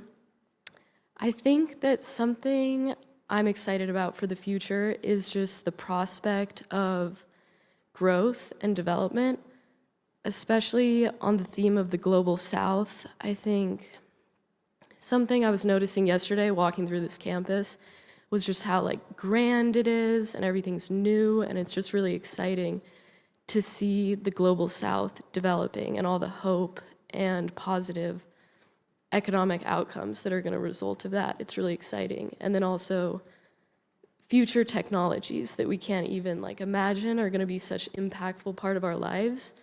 Those are things that really excite me looking forward. I'm excited for, this conference is about multidisciplinary and bringing together various disciplines in one place and to discuss the future and benefit of our humanity. And I know that as we're at the advent of AI, we'll be able to become the most cross-disciplinary we've ever been on even an individual basis. Something that this idea was sparked by something Natasha said on the first day, that in order to become an expert, you have to spend 10,000 hours devoted to it. But I think that no longer holds in the current, even in the current day, and it will become more and more. You'll be able to be an expert in something much faster, and you won't even need to become an expert anymore in order to innovate and ignite change. And now imagine that when you collaborate with many others who are able to do the same thing. I think a lot of our problems are going to be solved due to this cross-disciplinarity. Cool. One thing I think I'm optimistic about for the future, I guess the younger generation, is even though we just finished the previous section in the panel regarding the sort of negative effects of social media and sort of what we need to do to make those things a more positive contribution to us as youth. I am very optimistic about the ceiling per se of social media and the sort of future it can give us as a sort of way to connect with a bunch of people around the globe. And I think this conference kind of signifies that sort of being what social media could lead to, which is the unification of the global south and north. Going into the future, I would say something that I'm excited for is just with technology and just also how it seems like everyone's kind of basis of knowledge has increased. Being able to kind of have more of a personalization aspect to not only our education, but kind of our own personal interests going into the future. I think that sounds really interesting and exciting to me. Kind of incorporating the usage of AI and technology into just our everyday lives. For practical reasons, but also just to explore new worlds, whether that be real worlds through augmented reality or something like that, or just worlds that are kind of created and reimagined by humans. Thank you for those wonderful comments. This is clearly a very optimistic group, but as we know, there's a lot of pessimism with younger generations today. And I want to open up this discussion to talk about, why do you think younger generations are becoming increasingly less optimistic about the future? What do you think are the primary reasons for this? Yeah, absolutely. I think it's odd. It feels kind of much more natural to talk about what's pessimistic, and it's kind of harder to think in concrete terms about what you're excited for. And I think that's largely in part to when I think about our generation and like starting out being really young, really intense concepts like climate change and terrorism were discussed in our elementary school classes. And at least specific to the US, practicing active shooter drills, disrupting your learning the timetables, it's really intense for young minds. And I think that that's kind of shaped a lot of the pessimism and negativity, especially when I think about it in terms of something I'm really interested in, economics, is loss aversion, and I've done research on it, and a close partner, negativity bias, which is basically just that as humans, our minds psychologically, we weigh what we're missing and negative events way more heavily than equally positive events. And so that kind of magnifies the effect of the mass information that we receive, because we are focused way more heavily on the negative, and that kind of skews our perspectives in a poor way. And then obviously, that's just kind of younger life, elementary school, those intense concepts are introduced, and then social media, it's amplified. And I think that like coming from a place of negativity is really significant in our generation's perspective about the future, and leads to a lot of despair and hopelessness, because everyone is kind of just coming from a place of fear because of this imbalance in the way that we process information. Yeah, I agree. I think the historical context of our upbringing definitely plays a role. I also think, building off what Johan said just in the presentation before us, that our generation is experiencing a sense of victimhood despite being born in a very prosperous time. I'm not certain why, but I do notice that in our generation, that we do feel like, why was this placed upon us? Maybe the fact that we've experienced all of these historical things may have some kind of role in it. But despite us being born in a very the most technologically advanced time, and having the least drug problems, the least all of these things, at least in America, it still seems that our generation is plagued with this sense of why me? Why do I have to deal with all these hardships? And I think part of it is because when we were young, we had bliss and innocence, and now we're adults and we have to deal with the gravity of the world. And so that's why we have this sense of why me? And the second element is this sense of guilt, because we do live in a time of prosperity. So this sense of victimhood with a crossover of guilt of having such, I hate to use the politicized word, privilege. We have such privilege, it leads to this negativity of what am I doing here, and why do I have such a good life when I have no idea what's going to be in the future, and the world has so many problems and I have no idea what my role will be in it moving forward. I think part of the pessimism has to do, referencing Johan's talk once again, I think polarization and sort of being at odds with one another is very normalized in the younger generation. And I think, although I spoke of the ceiling of social media, obviously the detriments are very clear. And I think those sorts of perpetuating ideals and conflicts, social media kind of contributes to that. And I think that's sort of rooted in, referencing another talk, the roundtable discussion regarding the difference between anguish and anxiety. I think the younger generation has a sort of pervasive and permeating anxiety of emptiness, if you will. They feel the need to want to, again, they're very attached to comfortability instead of sort of the unknown of getting to know more people and getting outside of your comfort zone. So that sort of emptiness within them is being filled by these self-circulating negative ideals that social media sort of puts out, because it does provide a level of sort of comfortability to them, and it provides a level of relatability that they can be a part of a group. But I think what we need to work towards is, again, this sort of anguish, if you will, and being okay with not knowing how other people are necessarily going to react to you, not knowing what other people in that interaction is going to look like, but always being open to it. I would definitely echo what my peers have already said. Definitely highlighting the sense of overwhelm and just like pointlessness kind of that a lot of youth face these days. Of course, a lot of the issues that we do face like on a global scale are things that humanity has been experiencing for a very long time. But with the world at our fingertips, it kind of allows all of these things to feel like it's happening like in our own minds, and it can get very overwhelming. And I feel like the youth of our day, we lack kind of like that ability to self-regulate and just kind of emotionally regulate. And it really, that's why like I'm so interested in just kind of like self-world relations, understanding and experiencing yourself in relation to the world. Because I think also in our day, like youth also are kind of developing more of an intimate relationship to themselves through social media even, I would say. And so it's just really interesting kind of seeing like, I think youth are really kind of struggling to just situate themselves within the context of like our historical and social and cultural moment.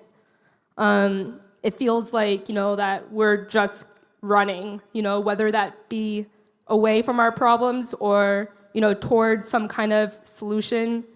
But, it's really overwhelming hearing about like things that are going on in the world and just, like the classic climate change and everything like that, wars, everything like that.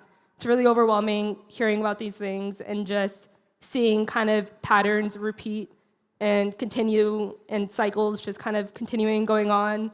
And then hearing about these things in our classes, going on our phones, seeing it, just kind of seeing it everywhere. And it just feels like we're constantly on this treadmill of some kind. These are some really wonderful insights. I think that there's a lot of truth to almost everything that was said now. I want to bring this conversation kind of around 360 and talk about maybe what we can do as a society to bring the youth to a more optimistic outlook for the future and kind of combat this pessimistic culture. Does anyone have any thoughts on that? Yeah, I think, well, the Noosphere, of course. I think that spreading ideas like global consciousness and interconnectivity is really important because, kind of like Beata was saying, we come from a point of like not knowing like what do I do? We're focusing on everything that's wrong but don't know how to fix it. We don't know like the sources of everything that's wrong. But I think that spreading an understanding of this global sphere that everyone's a part of, everyone can contribute to, can be really powerful in like motivating people our age to understand their role and kind of overcome this like place of despair and anxiety and anguish. And actually one thing in Clement's talk about having different levels of regulation for each sphere kind of got me thinking about a class that Sadie and I took our freshman year at USC. And it was about utopias, and we studied utopias of all these different philosophers. And I remember one point really stood out to me, which my ancient philosopher references are not as dialed in as everyone else in this room, but I remember the concept, and it was that if you stop looking at what's wrong with your society, then you don't know how to move forward, and you'll never achieve that utopia. So I think an essential shift in the perspective of our generation would be just because we see everything that's wrong, that doesn't mean there's no hope. It just means we need to recognize our role in a society that's moving forward to a point that may never fully come to fruition, but our role is to push it there.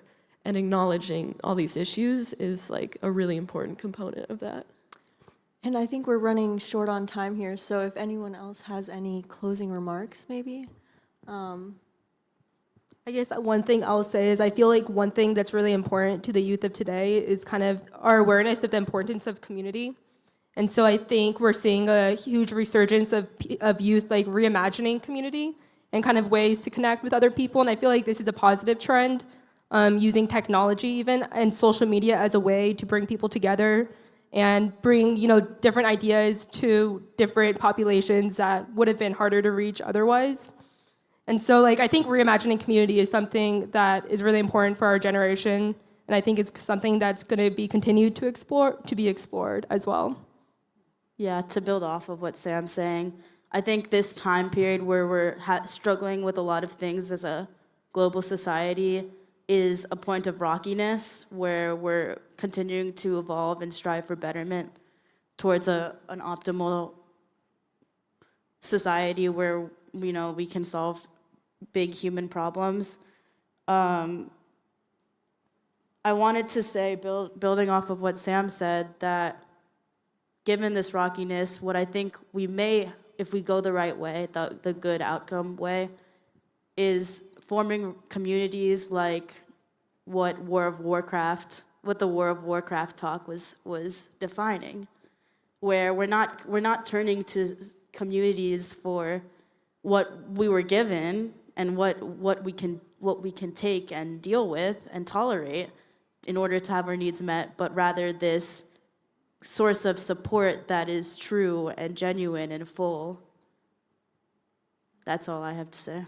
Thank you so much. I think that's the end of this panel, but thank you. These were some really great insights.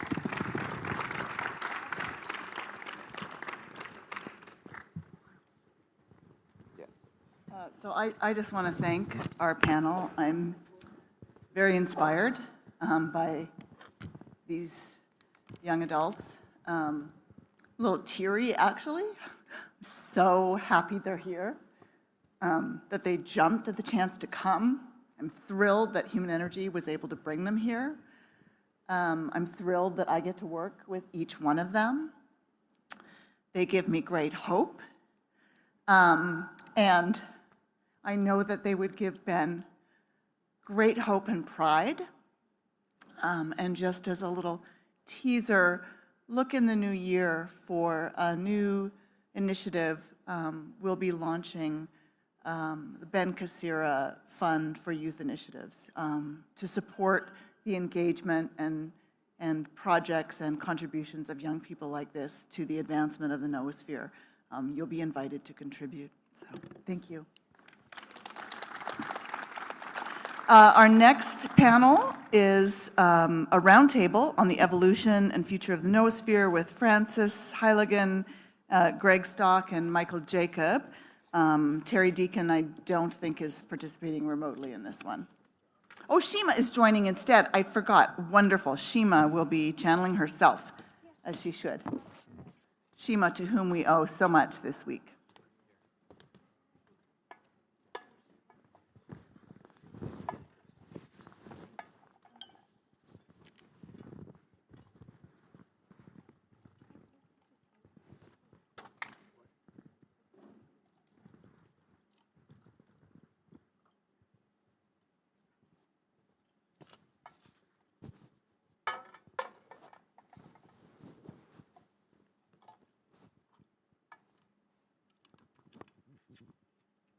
We're in short supply, so anyone else needs water.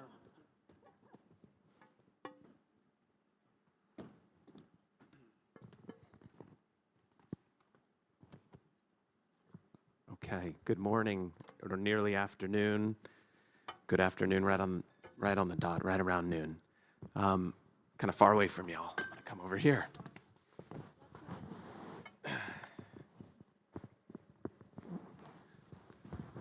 So the topic of this panel is to focus on evolution and the future of the Noosphere. And I thought we might use this time to begin to reflect. We're coming towards the end of this phenomenal conference, and I thought we might use this opportunity to reflect certainly on what we've heard so far, and I would like to know what has challenged you all?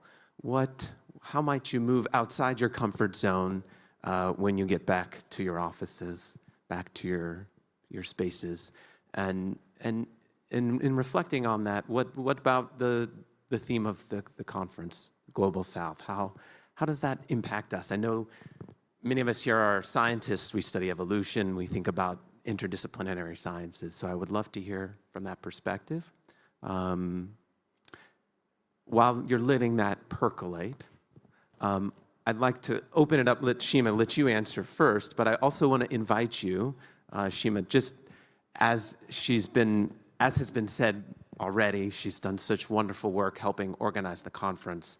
I would really love for you to have the opportunity to share a little bit, not only, of course, how the conference has impacted you, but maybe you can even share us a little bit about what you do, your work, your research. I know your interests in mindfulness, but things moving beyond that as well. And I would love to hear how that has impacted you.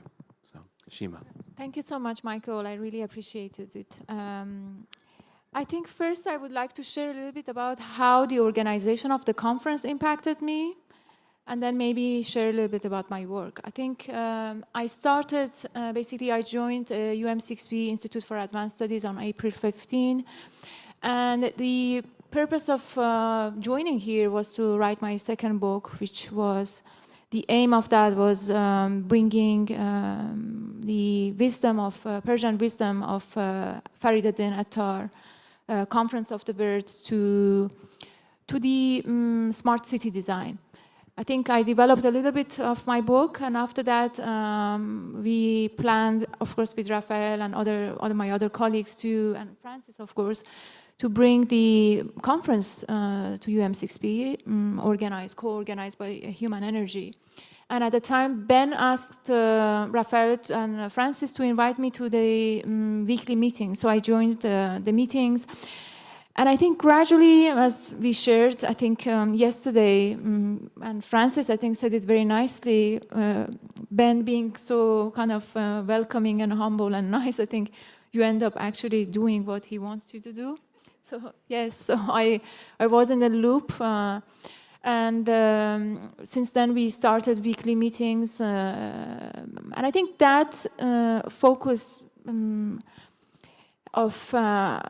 I think maybe I say it this way, that I think we underestimated how the organization of conference, it was difficult. And I say it not difficult in terms of like people are difficult, but it was, I think, something that maybe we don't recognize, especially thinking about noospheric engagements, that the intersubjective, we talk about subjectivity, but I think also there is intersubjectivities between people, and how your way of seeing things really overrides somebody else's way of things. So I think for me, this organization of the conference definitely was a practice, I think heavy, I would say, meditative practice. I really, really saw my own limits, both in terms of like biases. I think spending 20 years, I think, in Europe, somehow I think makes you close off aspects of yourself in terms of like how the other parts of the world also see and I think process information. So I was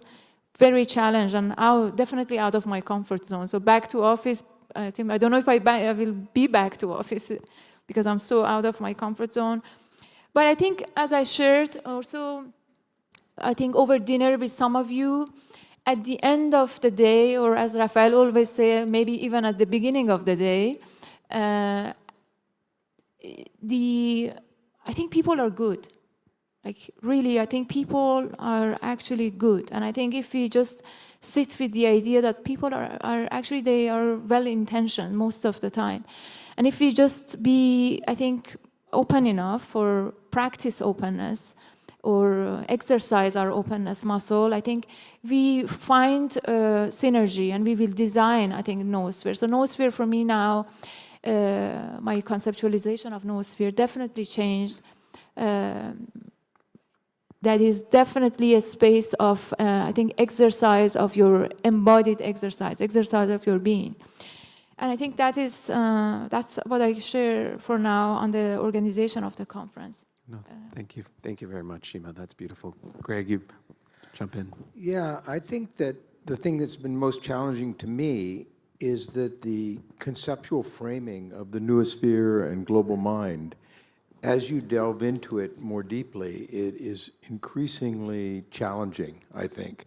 And so in thinking about what I would talk about, the idea of generation AI and sort of what the impact of the changes that are coming so rapidly towards us and are here in many ways, how that is going to affect us as humans, and really digging into that and realizing how profound those effects will be on an evolutionary scale is very, very powerful. And it's inspired me to, I'm part of the way through a book on that now, about the dissolution of self and sort of what that transformation is going to be.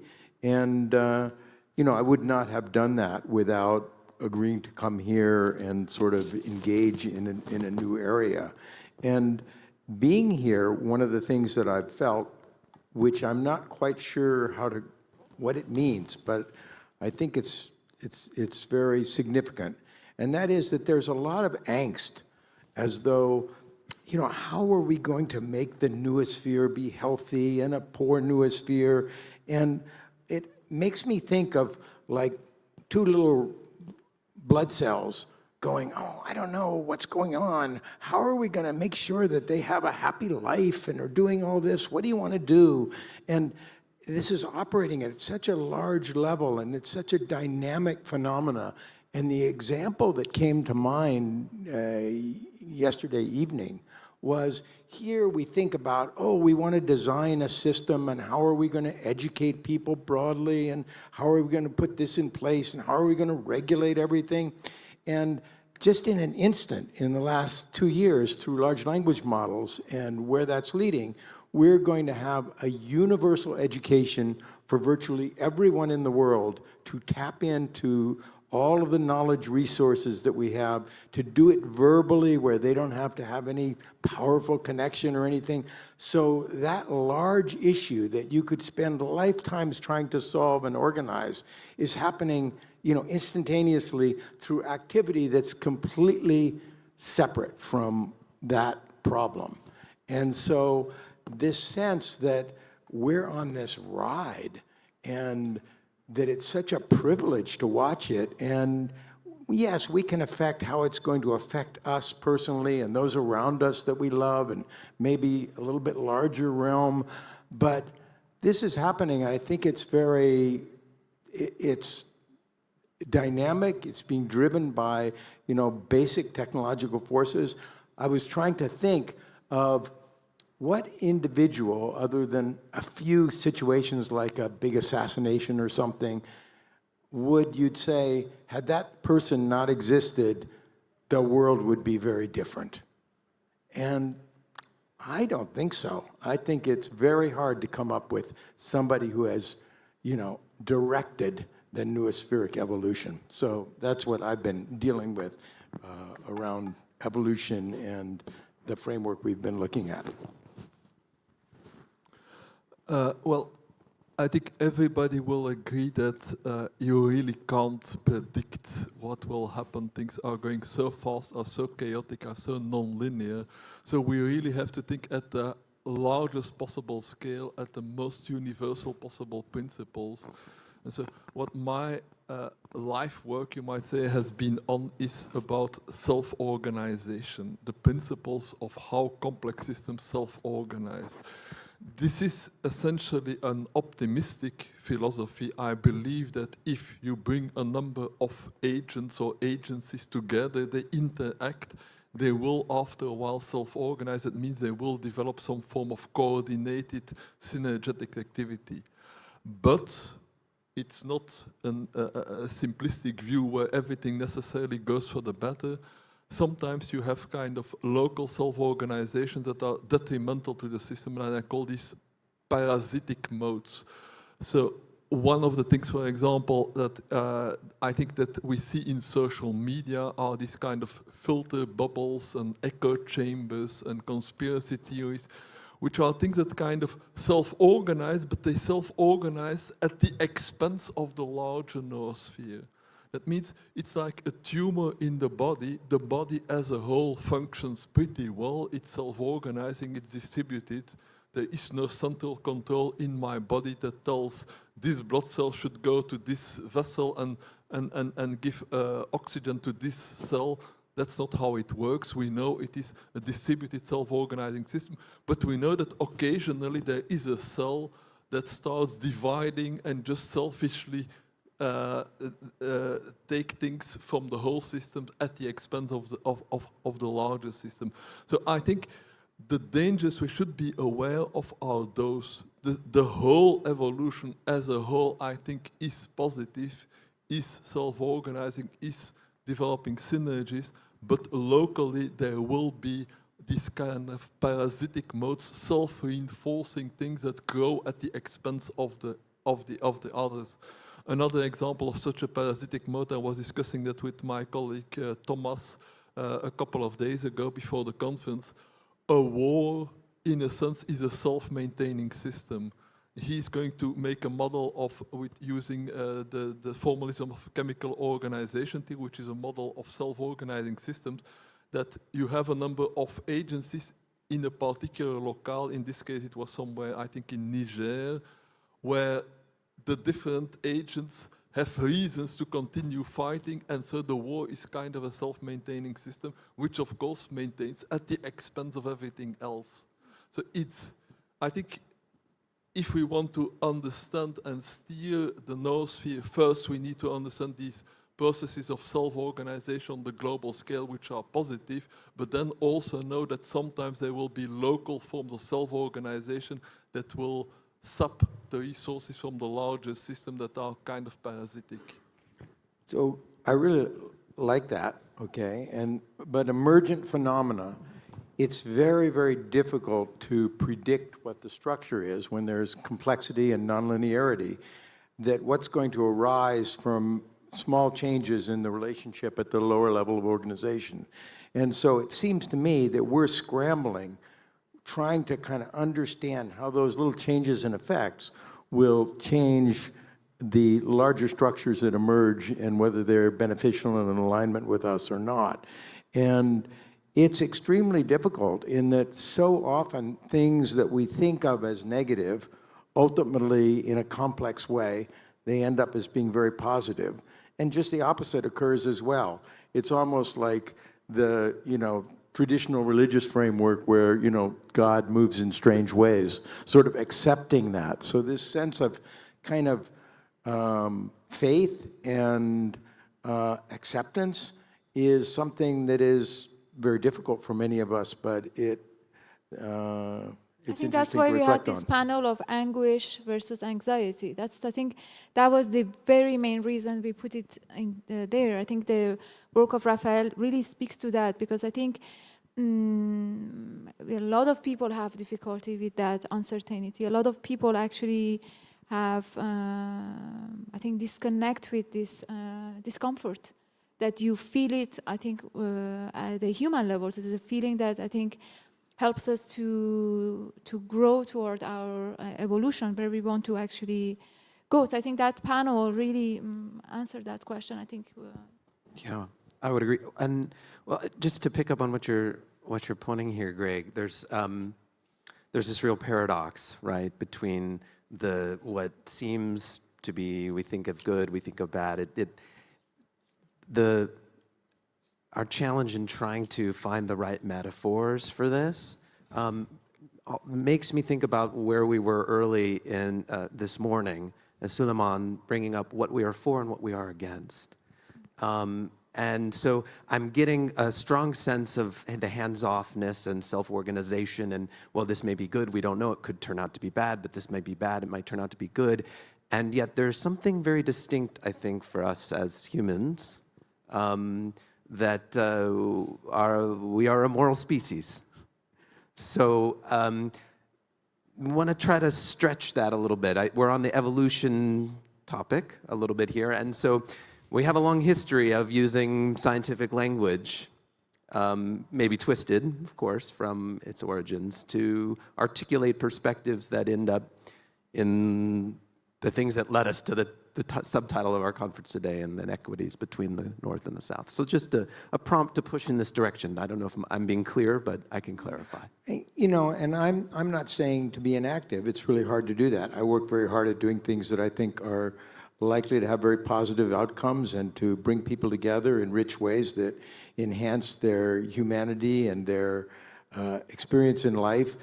I think I'm suggesting a sense of humility about the inadequacy of our projections as we look forward. And also an understanding that, for example, all of the problems that are associated with the internet and social media and connecting ourselves, you know, they're not really very surprising when you step back a little bit, because this is like version 1.0 of how to engage with all of these powerful technologies. And the insight that I had in preparing my talk that I mentioned was the idea that we're totally vulnerable to all of the hacking and all of the AI and everything that's taking advantage of us. We have no AI on our side yet, but we soon will, I'm sure, and the version 2.0 and 2.5, and if we're lucky, you know, we won't have too much trauma associated before we arrive to those. So the things that sort of speed up that evolutionary process, in my view, are likely, if we think about process, the things that accelerate the advances, rather than be very careful and pause and try to understand where they're going to lead before we do them, it's sort of restricting the capabilities of the system to heal itself and protect itself in some way. So that's some of the ideas that I've been having. I wanted to add another reason for optimism and to go back to the theme of the global south. I think it was actually Gregory in his book Meta Man who suggested that there is kind of a nervous system building around the globe, and that nervous system up until recently didn't really reach the global south. There were a few trade lines, of course, but most of the people, especially if you live somewhere here in Africa, in a farming ground, you have very little contact with the rest of the world. And that has started to change with the internet. First, people in Africa and generally in the global south were very quick to adopt cellular phones. They started using it for all kinds of purposes that in the West we didn't even think of, like using cellular phones to send money from one person to another without having to go via a bank, because there were no banks. I think the technologies we have now will accelerate that whole process. For example, Wikipedia already makes, in principle, anybody with a smartphone able to tap into the knowledge of the world, but Wikipedia is not a very practical method. If you have a particular question now via AI, if you are a farmer somewhere in Africa and your crops are suffering from some parasite, you could in principle ask ChatGPT what is the problem and what you should do about it. And then it can contact you immediately with the closest supplier or of whatever the remedy is for this parasite you have.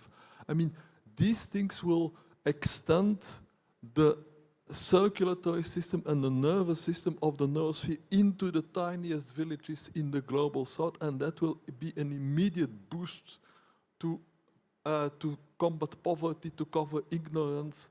I think this is going on at this moment, and that's also one of the reasons why this university is very forward-looking, progressive, gathering all the intellect for Africa and specifically looking at the problems of African farmers here.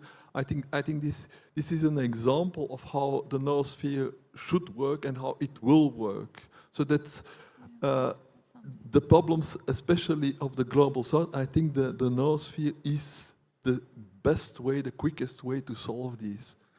Something I wanted to add, building on what Francis said, is like one of my very, I think, pleasant surprises since I joined Institute for Advanced Studies and UM6B is that the positive energy that the ecosystem has, also how I think engaged all the faculties and people and students are basically with a noospheric vision. And I think we should also not forget that even though that the noosphere was coined by Vernadsky and Tardan, Islamic literature and has a long-standing affiliation with the vision of Noosphere. Montasir, my colleague, earlier evoked the concept of Wahdat Wujud, I say it in Farsi, that is the unity of being. And unity of being is something that in Islamic, basically, thinking and Sufism is really emphasized, that we are parts of an interconnected whole, that whatever basically we do to others, it actually affects ourselves. So I think, bearing in mind that the Global South has a rich, I think, affiliation with the Noosphere, and I think it's very important to kind of make connection to that, make connection to these existing reservoirs of wisdom that exist. So I think people necessarily don't look for a vision of Teilhard just because it's coined by Teilhard. There are Teilhardian schools of thinking by Ibn Arabi, Ghazali, and other Islamic thinkers. And I think that is very important to kind of bring this. I think we talked about moving beyond tribes, and I think my colleague also Nawal mentioned in terms of like business adaptation, how we can move from tribal to national. I think also we need to keep the pride that exists within the societies, within cultures, so that they can engage actively with the noospheric world that we want to create. So I think for me this is very essential. Yeah, thank you, Shima, for bringing that in. I mean, there's such a Teilhardian focus and emphasis because of the term noosphere, I think, and the recognition of the shared schools of thinking in this way, the unity of being in Islam. There's another term that I don't think has been mentioned here yet, although Ubuntu, another concept to arise from the Global South. I am because we are. I'm paraphrasing, I think that's about right. But we had I think it was Heinrich who we had hoped to come to speak on that topic, was unable to come, Heinrich Volming. And so that's one of the places where I think sometimes, our language, there's not as much of a barrier as we think there is. So I appreciate you bringing that in. I want to ask a sort of specific question of each of you, or a specific question for each of you to answer, of course, but that was a moment to kind of reflect on the challenges you've seen in the conference and how that's moved your thinking.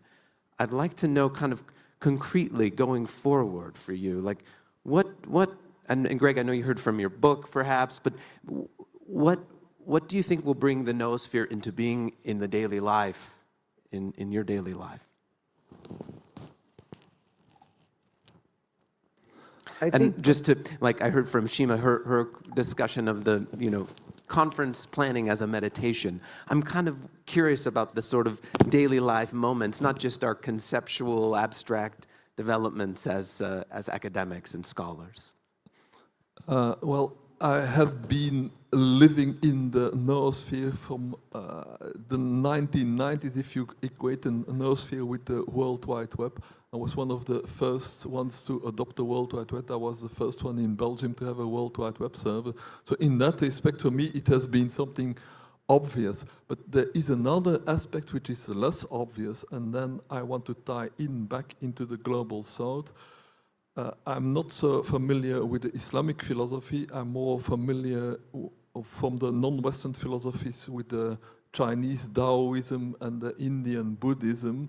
But there are also the earlier philosophies that are generally described as animism, which are the kind of philosophies we find in indigenous people, especially hunter-gatherers, which are these ideas that the whole world is alive and is one big network of agents. And that is, I think, a very important philosophy, which in Europe we have lost. In Europe, with the Renaissance and the Enlightenment, there was this idea of dualism. There is the material world that follows mechanical laws, and then there is the human being that has consciousness, and the human being is the governor, the one that has the power, the one that makes decisions, and the rest is just passive material. Now, these more holistic philosophies like Taoism, they say no, the human is not so special, we are just part of this big network, and that's also what animism does. So what I have done much more recently is I've started to formulate this philosophy in a scientific manner, because the reason that the worldview has become dominant is because the European worldview led to science, which was a method to develop and conserve knowledge much more efficiently than older methods of traditional teaching. Science was a very strong vehicle for this whole expansion, but science now, it can no longer be Newtonian science. Now we have this complexity science, but this complexity science still can't grapple well with this relational view. So I developed this ontology which I call relational agency, which is, you might say, the contemporary view of animism or Taoism, and which can be expressed in a scientific manner, which you can use mathematics to express, which you can use computer simulations to work with, which you can describe ecosystems with, which you can describe the Noosphere with. So I think this is a very important view for the future, that is that our science needs to be updated to also incorporate this older, animistic, relational, holistic perspective of the world. So in that sense, I think that European science and much older indigenous traditions are ready to meet and to synthesize. Can I ask you a quick follow-up to that, Francis? Your talk on awe, and it was beautiful, and you had like the photography of the waterfall. It's somewhat of a personal question. I wonder if does that come into your embodiment as you're with like that animistic perspective? Do you feel that? Yes, exactly. And I read a very nice book, Becoming Animal, by David Abram, who is a philosopher anthropologist who has been working with these indigenous people and has managed to kind of interiorize their worldview, their animistic worldview, and he really shows how once you get into this mode, you can start to feel the aliveness of the trees and the branches and the birds and even the rocks. Yes, you can use these emotions to feel the world in a much more alive world. While I think especially, I think it's one of the worst things about social media is people are constantly looking at this little screen and they are disconnected from the real material living world. I think that's one of the worst aspects of it. You need to go into nature and to commune and to interact with the living things, with the rocks, with the water, with the clouds, with the wind. You need to feel that in your body, and that helps you to feel part of this larger whole. And Michael, I like that question. And for me, it is very much an embodied experience, and one that is, the awe, the sense of that. Because, you walk in any city and we're at the heart of this like human termite colony. It's amazing. I just wander and I go, how does this work? All of you imagine the metabolism and the things that are coming in and being taken out, and you get on a plane and you're over here at a meeting and somehow it all works and it's hard to even figure it out. So it's amazing. That's one thing. And that's a very real feeling I get when I walk in New York and I'm looking at these towers of glass and concrete. And, this is not the environment of our Pleistocene ancestors, and, that we can survive in that and sort of be a part of it and perceive it. And I think that's the importance of this story, is it gives that sense of amazement to people. And so that's something that's really extraordinary, and it fills me with a sense of gratitude at what a privilege it is to be alive at this moment when this birth is occurring, and to be able to be observers of it, but to be architects of it as well. And it's not surprising that we're, anxiety is all over the place because we're the objects of these changes as well, and who the hell knows where it carries us individually. So those things are very important. And the other is that to see this world, all of the things that we're constructing, and to see them as natural as anything, plants or any of the objects that people generally view as natural, so that there's not this dichotomy, this disharmony, this humanity has created this cancer, this pox on the world, that it's this magical expression of life. Where else does it come from?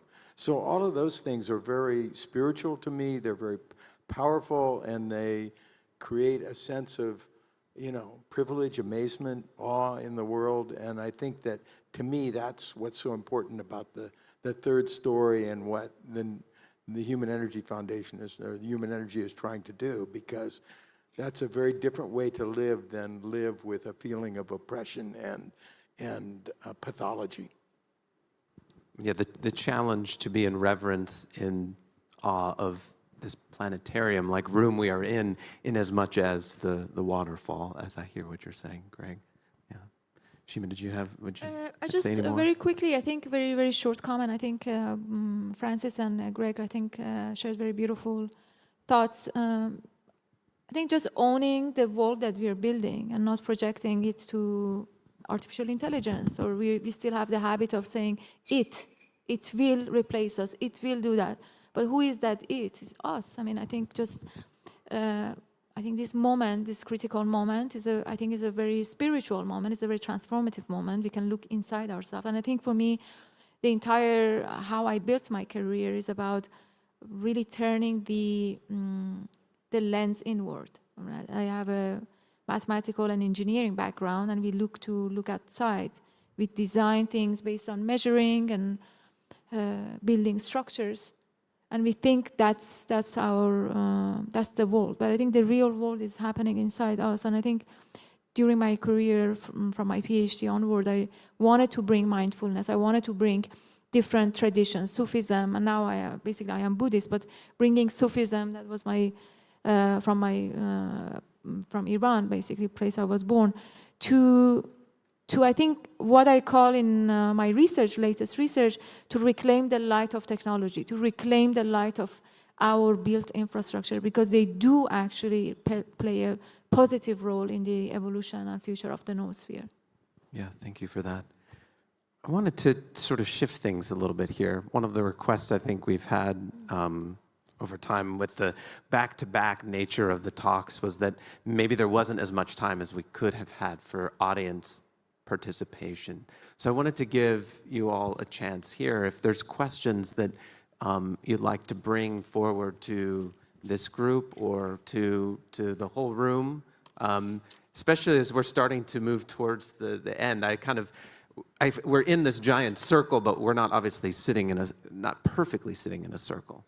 But it evokes to me that image of wanting to hear from others in here.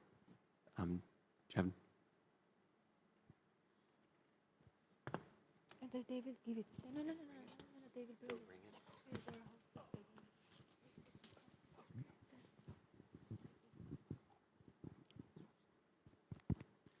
it. Thank you again for all your brilliant talks.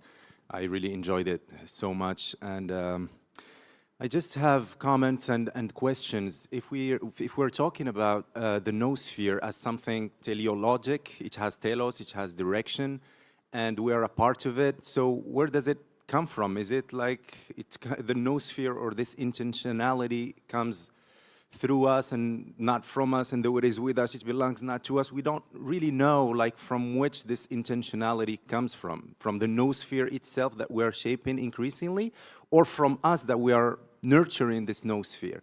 And the second thing is about the optimism and the positive impact on this noosphere.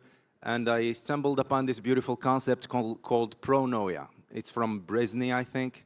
And as an antidote to paranoia, if paranoia is connecting the dots in a way that feels like the world is against us, so pronoia, it would be connecting the dots in a way that the world is serving us. And my final question would be about this notion of always insisting on optimism. We know that the world is made of yin and yang. We know that we don't have the same conception of good and bad. We don't know about the climate change, if it's a hoax or real. A lot of people think it's not real. So the noosphere, would it be something that englobes all of this, where all the contradictions are reconciled, or would it just take position about some certain things? And finally, I just want to thank you both and Shima as well for your philosophical insights. We need that conception. We need to get rid of dichotomy, as you said, Greg, and yeah, so I think Kevin Kelly said it best. We're smack in the middle between the born and the made, and it's all coming from the same constituents. So just want to thank you again for all your brilliant insights. Thank you for that. The trio of questions here, from telos to pronoia to do we necessarily need to insist on optimism? I think I want to. Go ahead. Yeah, I wanted to discuss the intentionality, because that's one of the problems that I've been thinking about a lot. So one of the aspects of the AI that I find most difficult is this idea of the omega point. That means that evolution is directed to a particular outcome. I believe that evolution is directed in the sense that certain directions will not happen. There is a certain preference for certain things, and it's a preference for what I call synergy. If you are in a relationship with some other agent that is conflictual, either the relationship will stop or one of the two agents will be eliminated. Conflict does not last. Synergy, on the other hand, lasts. Once you are in a synergetic relationship, both or everybody profits, and so you build on it. So there is a directionality to evolution, a directionality towards self-organization, towards synergy, and you can't say that it is the noosphere that is doing it, or you can't say that it's the humans that are doing it. All elements are constantly trying to adapt to their environment, and their environment, of course, consists of all these other elements. So we are all constantly trying to adapt to whatever we are interacting with, and that interaction eventually settles into a more synergetic version.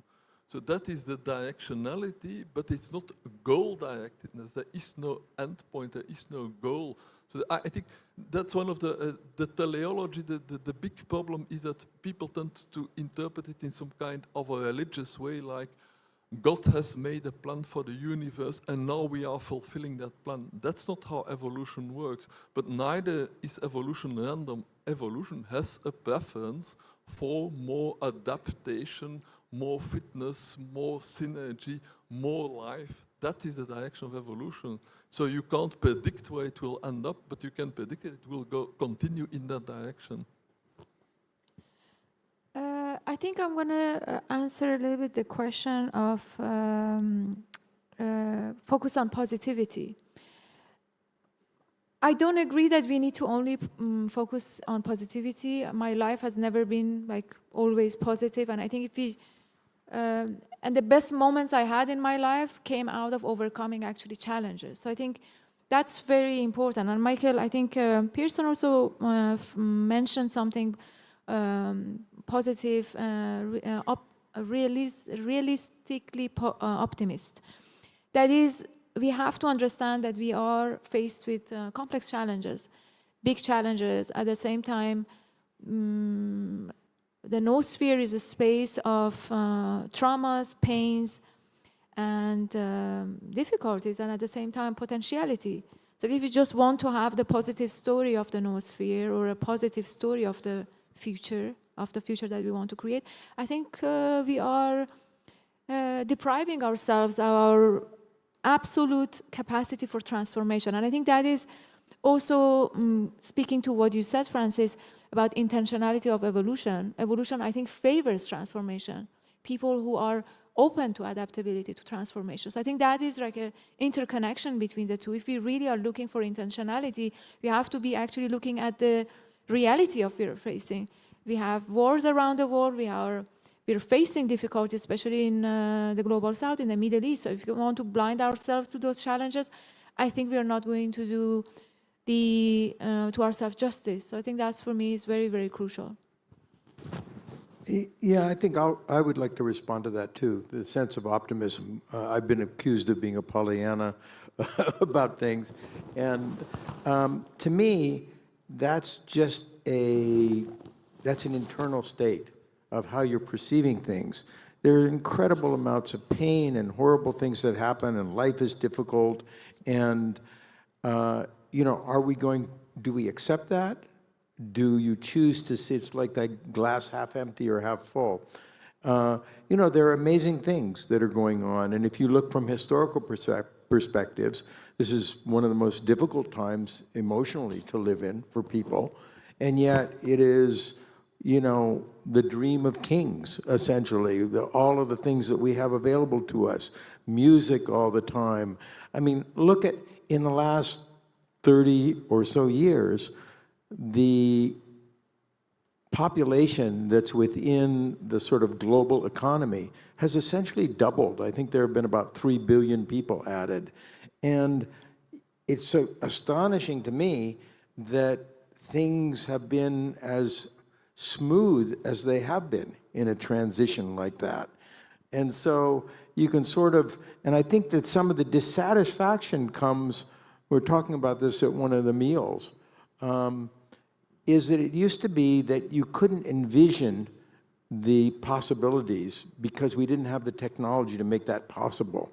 So the gulf between what might be and what is larger than it has ever been, which is very, you know, frustrating to so many people. But the absolute level of where we're at compared to where the population in general has been, what they've suffered from, what they've dealt with in terms of disease and education and possibilities and everything, is better than it has ever been.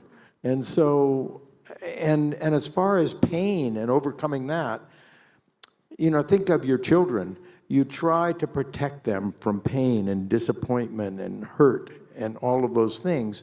And yet, if you were successful in that, they would turn into people that would be completely uninteresting to you. Because, at least in my life, it's the challenges and the pains and the things that I've overcome that have been the crucible for forming the personality that, you know, I very much value. And an example of that is a question that I've asked to people. I do questions. So I'm about to publish a book of questions on living with chronic illness. One of the questions is, this is for people with very serious chronic diseases of one sort or another, is if you could go back to your first time of experiencing symptoms, and, well, from the present, you had a choice. You could either go back to that moment, be cured, and live your life again, completely healthy. You could be cured at present and continue forward without that disease, which is often very painful, or you could just continue forward the way you are. What's astonishing to me, I've probably asked that to many, many, many people. Not a single person with a very serious disease has said they would want to go back and be cured, because they so value the experiences that they've earned and what it's meant to them. And many people say they would not want to be cured at all, because it has become such a way that they see themselves, you know, and that they live. And it's a very interesting thing. I don't know, but it's surprising to me. Thank you, Greg. That's a very powerful example. Yes.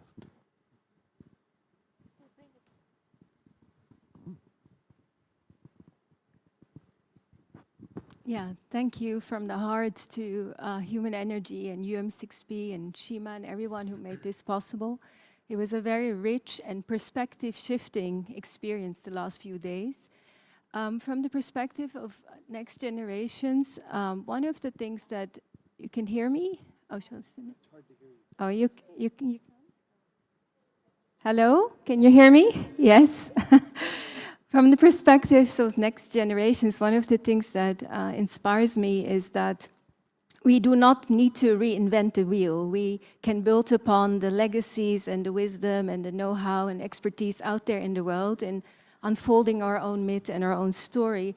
And it seems that the noospheric line of thinking helps us to understand, not only map out evolution and the role of human development, but also look at the rise of civilizations and the origination of great disciplines that we have been addressing the last few days, but also the radical inventions and innovations in the world that changed many eras and marked new epochs.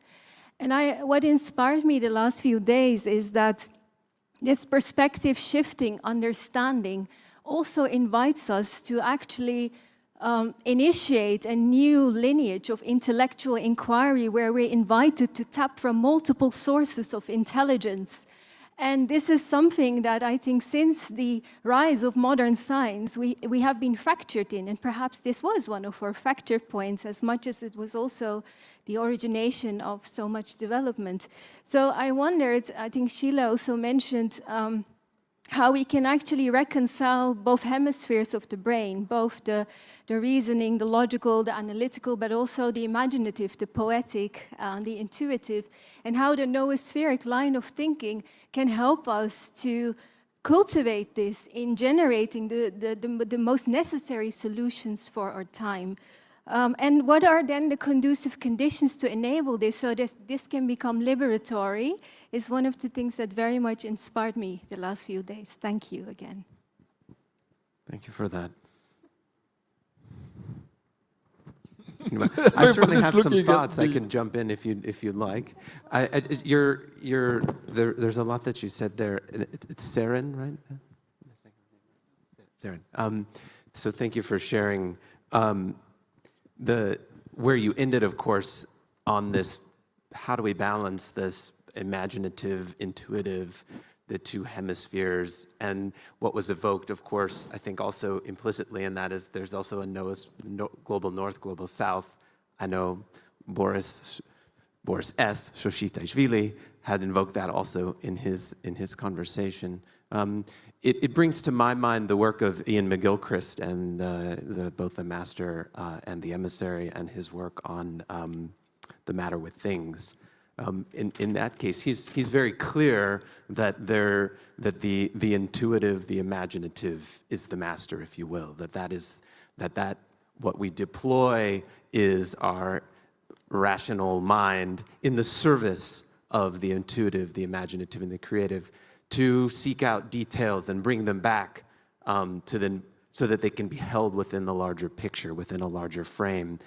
I don't know quite how that maps into the current noosphere, other than clearly there is it evokes to me the need for the dialogue between the two, and the clear sense that there's some deeper sharing, some not only the deeper sharing, but the bigger picture, whatever that is. I don't know. Clearly the humility, I think, is a center here. So thank you for sharing that. It sounds like... I think how to make it like the big question, and I think perhaps nobody knows. I think that's the best answer. I think nobody knows, but I think it is happening. It's the dialogue and conversation about bringing more of like more creative, intuitive way of design, creative, intuitive way of collaborations, and I think poetry, I think it's happening. I think it's already happening, especially when we look at, for example, on trauma recovery, bringing holistic like well-being, like psychedelic practices or rituals. I think it's already happening in a couple of disciplines, but I think it requires building up of momentum, and I think it will happen naturally, because I think if other people engage with it, it will roll out on its own.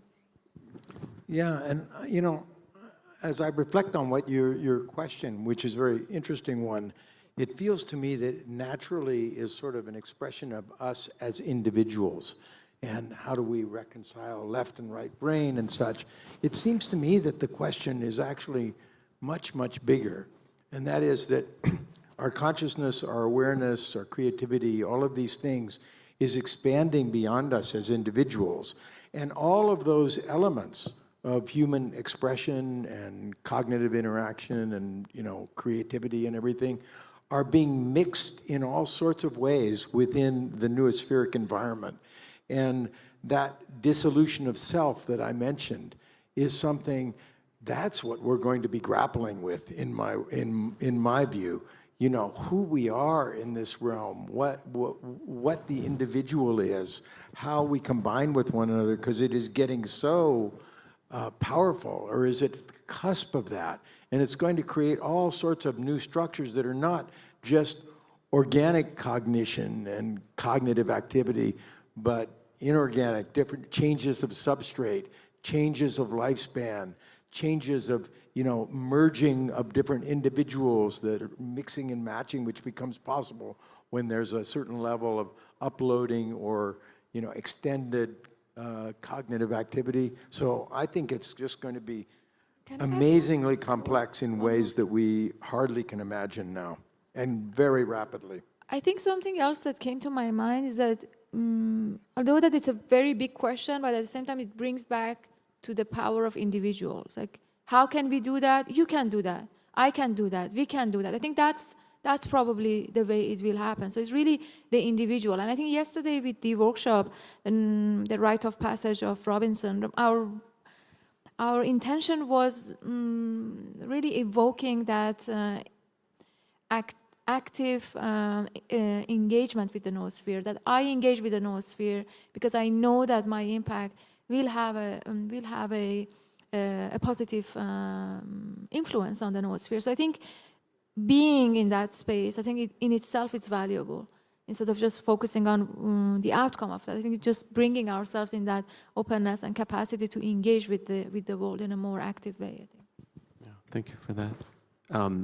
You have one more thing you'd like to say? Let me just say one more thing about that I just thought of, which I think it's really interesting, is that almost everybody thinks creatively. We all dream. We have dreams. We have all of these visions.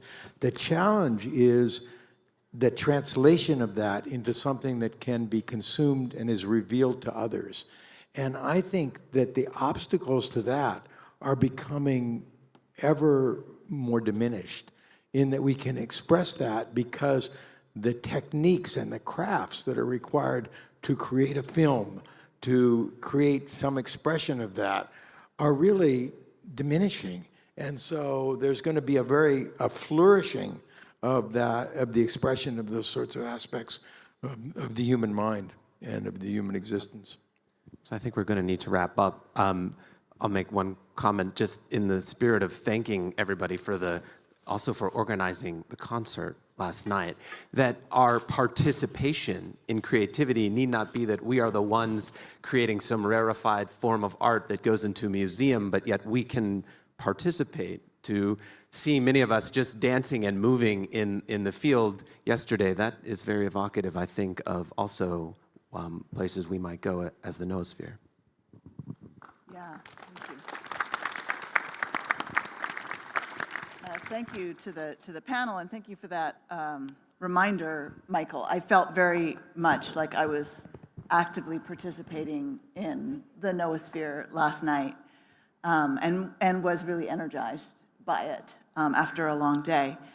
Just a couple of notes as we move on to the next thing. So we're moving to lunch, same places we have had it in the past. We're going to do it a little bit different today, though, which is that we're going to be back here at 2 o'clock. So rich and enjoyable and meaningful as the conversations are, get your food, enjoy your lunch, and then have your conversation on the way back, because we've got one more session, and we want to make sure that we are able to include your voices in that session and wrap up on time for folks who need to leave. Second thing I want to say is about that. So the theme of our final session, meant to be closing comments from Raphael and me. We will say a few things, but we really want to hear your voices. The question is, are we clear about what we want for the future? And I think this roundtable has laid some ground for that, but we want to hear from you as well. And then thirdly, I've just sent an email to a number of folks who were invited speakers or sponsored participants from Human Energy or the IAS regarding your departure. So If you don't have ground transportation arranged, you're not sure about that, please check your email, and we'll do what we can at this point. But we didn't have information from everyone, the details. So check with that and check with me if you need to. We'll make sure you get wherever you're going safely as best we can. And then finally, I'll remind you about this at the end, but for those who are, if you have a pin, you're a member of the Human Energy team, we'll be doing a group photo at the giant Human Energy acrylic, whatever it is, logo across from our booth after the last session.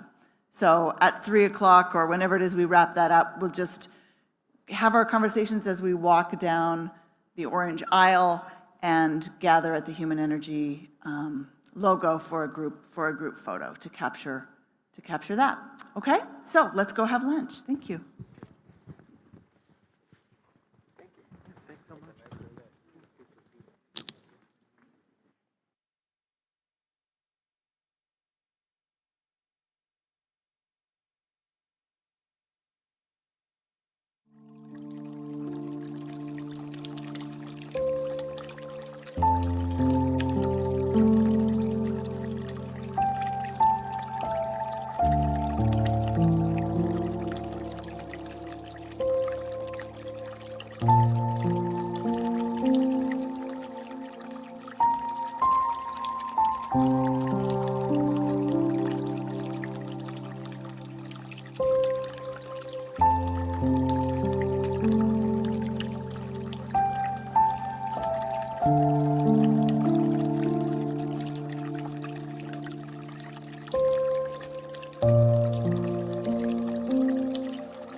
Okay, everyone.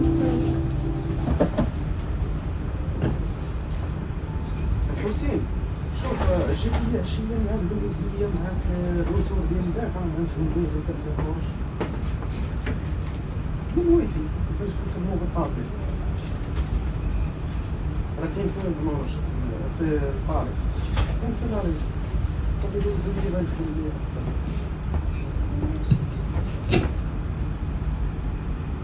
Hey everyone. Thank you for coming back. So we are in the final wrap-up session, and this is going to be a open session, an opportunity for you guys to engage with the conference a little bit more on a personal level, to be able to share your thoughts. So in a few minutes, once all of you get your seats, I think we can start.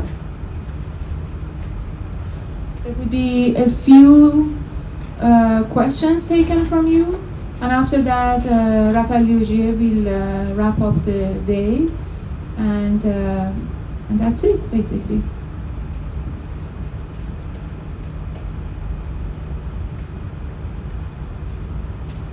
ما كاينش معاهم لي زونطيسا علاش هو كاين لي كيستيون ريبونس باقي انت خليك خمسة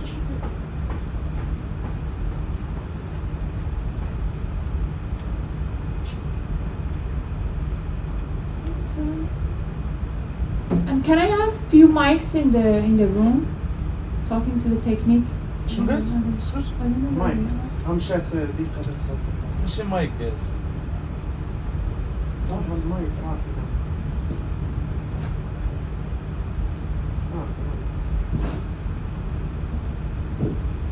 صافي Sure.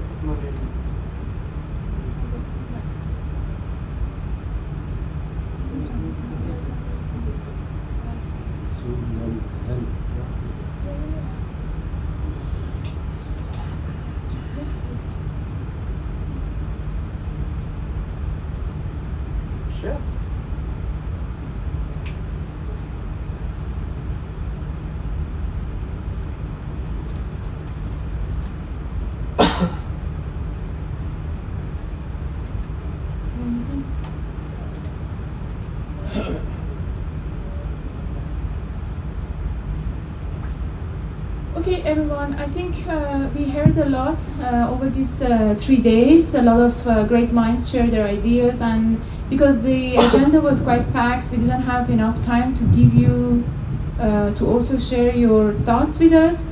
So this wrap-up session is really an opportunity for you to engage with the event and share your thoughts and feedback and everything. And after that, Rafael will wrap up the day. Thank you very much. So if there is any question, just raise your hand. There will be a microphone given to you. Thank you.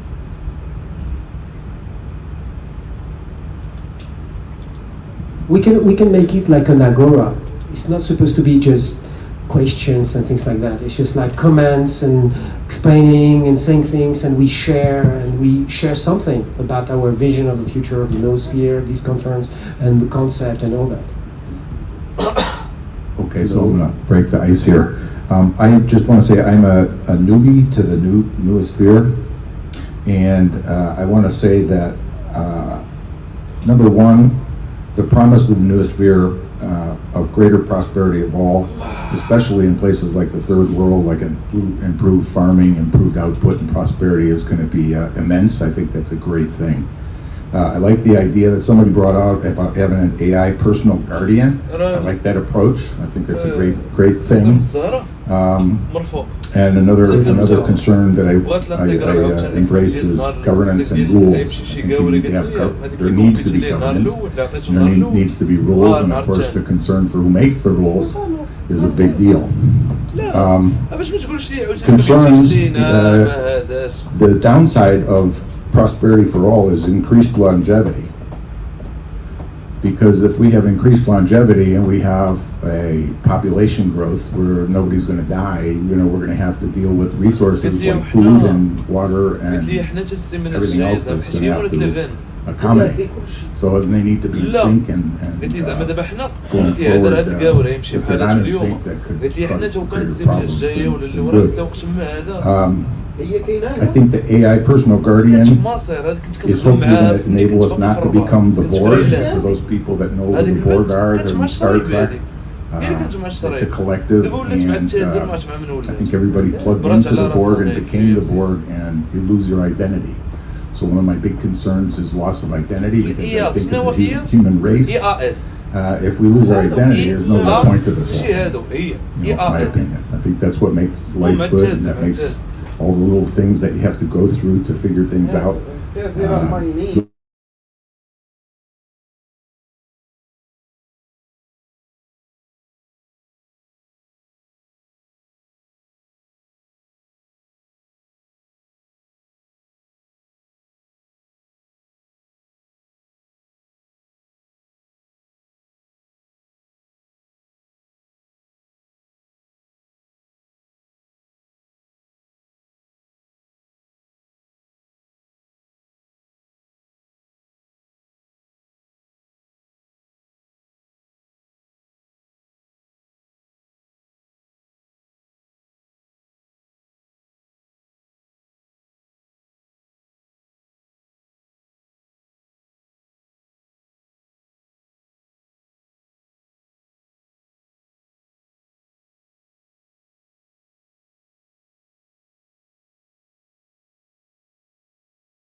Talking about feeding the planet, we have a publishing house, and we will publish by the end of Q1 a book called Hamburgers in Paradise by Louise Fresco, where she explains that we can feed 10 billion people with no problem. And it's really important because we get frightened by what we read and what we see. And I think, and thank you, Dee, I think that we need to be optimistic. Because if we foresee a dark future, it will be dark. And it's interesting that you present who is Louise Fresco, because she's not talking out of the blue like she's... Louise Fresco is the former head of FAO, Food and in English, FAO, j'ai oublié. Food and Agriculture Organization in Roma, and she's a professor in Amsterdam, and she's really she's the president of our... She's the advisor to the CEO of OCP, and she's the president of our scientific advisory board, the scientific advisory board of the IAS. And last, in fact, it's a call. We had 3 great days, and I would like to know what's going to happen next. What are we going to do with the people, the great people from Human Energy? This is something that I think we can discuss. Maybe before that, I'd like to address this word that was in your statement. That is, I think, a very important word because it's symptomatic of what is actually happening on the world scale. It's the idea of identity. And the fact that people are scared about losing their identity. And they are scared about losing their identity on a local point of view, regional point of view. But they are now scared about losing their identity on a global point of view, like as human being. And we have to remember, what is identity? Identity is the fact that you feel that you are identical to some other people. It's like if we will not be identical to what we were before, and we are not identical to what we actually desire to be, and that's, I will say, that feeds some kind of a discontent that makes us see the future as being a bad future, to talk like Trump. Bad future, not only bad people, but bad future. I think one of the main, aspect, as far as I've understood it, of the Noosphere, I think the Noosphere could be a space, a therapeutic space, to understand that we need to overcome this fear of losing our identity. Because in history of human beings, every time people are scared about losing their identity, it's an emotion. Usually it's not very rationalized, and because it's an emotion, it allows you to do things like if it's like a reaction against other people that are responsible of make you lose your identity, or now even it's technology itself that will make us lose our identities, like you're scared about robots, artificial intelligence, etc., etc., etc. But I think, in my view, but it has to be discussed, I think we don't have to be scared about anything for that matter. Because the only thing that is important, as we said, it's openness. How can we be open, and at the same time, how can we be critical? Because, many times sometimes people, most of the times even actually, they oppose religion and science, and we have seen that here. They oppose belief and knowledge, all these things that were invented in the 18th century. Before the 18th century, people will not talk about knowledge on one side and belief on the other side. Even in the tribe society, they still think that there is no things as belief, there's just knowledge, you know something, it's just not, So I think that what we have to distinguish, because we are talking about mind, it's 2 kinds of mindset, dogmatic mind and critical mind. If you can be religious or scientific and being dogmatic, like being scared about what is around, so you need to become dogmatic to make it, to encircle, like to embrace something, to limit it, to make it like your little island, like, in a Robinson things like, oh, I feel safe because I'm in my little island and things. Or you can have a critical mind. The people that had a critical mind in religion, we call them mystics. So because their view of seeing God is not a dogmatic way, it's really openness. And the people that have a critical mind in science, Maybe we can call them scientists that are working on the noosphere. They have a critical mind, so they have openness, so they know that there is something that is bigger than what they actually see, and so their identity is just limited, and basically we don't care. We need to go beyond all the time. So and we can't be protective. If we are protective, we are losing actually what we think we are protecting. So in a way, the noosphere is a space that we can return to be mystics again, in a way. I think, yes, it's a mystical experience, but not a religious mystical experience. You know, it's something else. It's what allows us to go beyond that and being really critical. When you are critical, you go beyond. Is there any more questions? Okay, gentleman there. Hello. Bonjour, hello. I would like to jump on the idea of Saad, just a few minutes ago, who is thinking about the next theme. And I was wondering, after talking about the geosphere, the anthroposphere,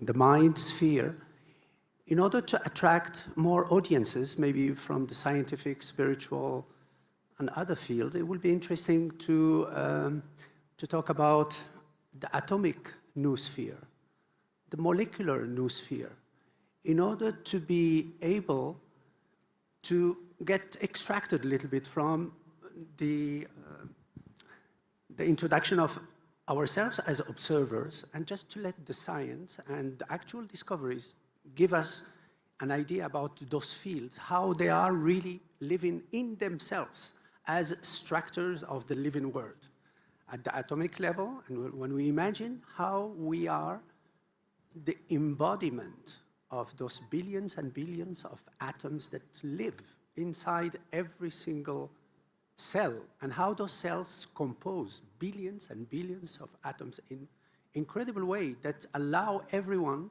to be at any moment the mirror glass of this reality at any time.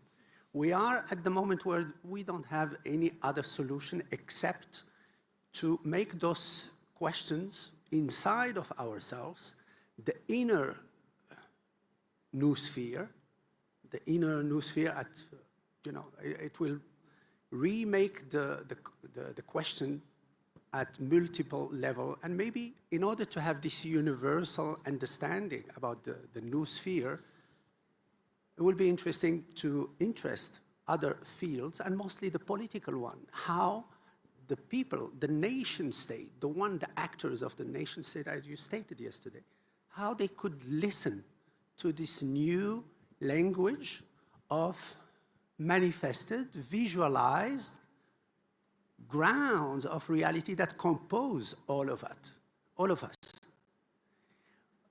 We have now the technology, we have the AI, the super mind that is waiting as a baby of our common discoveries to talk a new language and to be redirected into this new way of perceiving at any moment that any one of us is like a tower of knowledge at any second, composed of those scale levels of infinity, and science is here to give us the toolkits. Thank you very much. Francis? Yes, I still wanted to answer the first two questions, because these are problems that I have often heard. They are very common objections against a kind of a noosphere scenario. The one is that you lose your personal identity, that you become kind of part of a collective like the Borg. The other one is that if you prolong human life, you will get overpopulation. Saad already noticed that the food is not a big problem. It's one of the easiest problems to solve. But the other thing is that there is a problem that we haven't yet talked about, that is not so much overpopulation, but the opposite. At this moment, in most developed countries, there are far too few children being born, and especially the young generation, most of them say that they either don't want any children or at most one. So at this moment, there's still a strong population growth in Africa, but in practically all the other continents, it's going down to zero or even being negative. So in that sense, I think we really shouldn't worry about overpopulation, except in the poorest region like Africa, and the solution there is obviously to combat the poverty first. The second objection was not so much the identity in the terms that Raphael defined it. I think that what he was speaking about is losing your individuality. So this is the idea that the noosphere or the global brain or the collective intelligence is something like becoming part of a beehive or an ant nest, and all these bees are interchangeable, they have no individuality. The way I see the noosphere, it's precisely the opposite. Because the noosphere interconnects everybody, it will expect everybody to be as original as possible, because otherwise there is no sense in having a new member of the noosphere. The noosphere is based on knowledge, on ideas, on creativity. Bees and ants don't need to be creative, people need to be creative, and what the noosphere will do is make the creativity of one person available to all the others. So the more individual, the more original, the more non-conformist you are, the more likely you are to contribute to the noosphere. So the noosphere basically is a space where we can not only reclaim our mystical origins and connections, but also who we truly are at a very individual level, at a unique individual that we are. Right. Just one thing about Francis, just to make it. I think the fact that people, when they mean individuality, and I agree, totally agree with you, they use the word identity, which means exactly the opposite, actually, but identical and not that. It's symptomatic of our society also. The misuse of the vocabulary express something about the fear that we have. And of course, I agree with you that the most integrated, the more you are into interaction, even more power you have, like in a Nietzschean sense. So you are more singular because you are more interacting. You are interacting. That's the reason why I think we need to distinguish what I call interreaction and interaction. Because with the internet and with what is actually happening with the internet, people are interreacting, and it creates anger and all that, so they are out of themselves. And it's what creates, this system of reactions. They are becoming more and more passive, and so they are suffering. That's the same etymology. Passion, passive, pathology, that means, and suffering. So because they are suffering and being passive, they are becoming more violent in front of this feeling of impotence. But the more they are active and really active, they are able to be interactive, and so having more and more power and less violence. And I think it's very important to say that the noosphere is about one of the things that is at stake is interaction, and what we have seen now through the internet is too much room for interreaction. Michael. Yes, I think one more comment on identity, then maybe we can put this one to rest. But individuation, maybe, is another word that I think expresses the greater coming into one's internal being, into the oneself, comes from the Jungian psychoanalytic tradition. And so, and in that, there's often contact. There's this sort of mystery there. There's a contact with the numinous. And through that, there's this paradox, you kind of lose the identity even as you are coming into greater individuation. So there's this interesting dialectic or paradox between those two poles, so that the unique creativity expression can still come out of us even as we may loosen our sort of extrinsic identity. I am my profession, I'm a doctor, I'm a professor, I'm a scientist, whatever it is. Real quickly to touch on Zed's point about where do we go next? In the spirit of dropping those identities, I would like to see more options for us to really immerse ourselves in a totally different model, a totally different perspective from what we were trained in.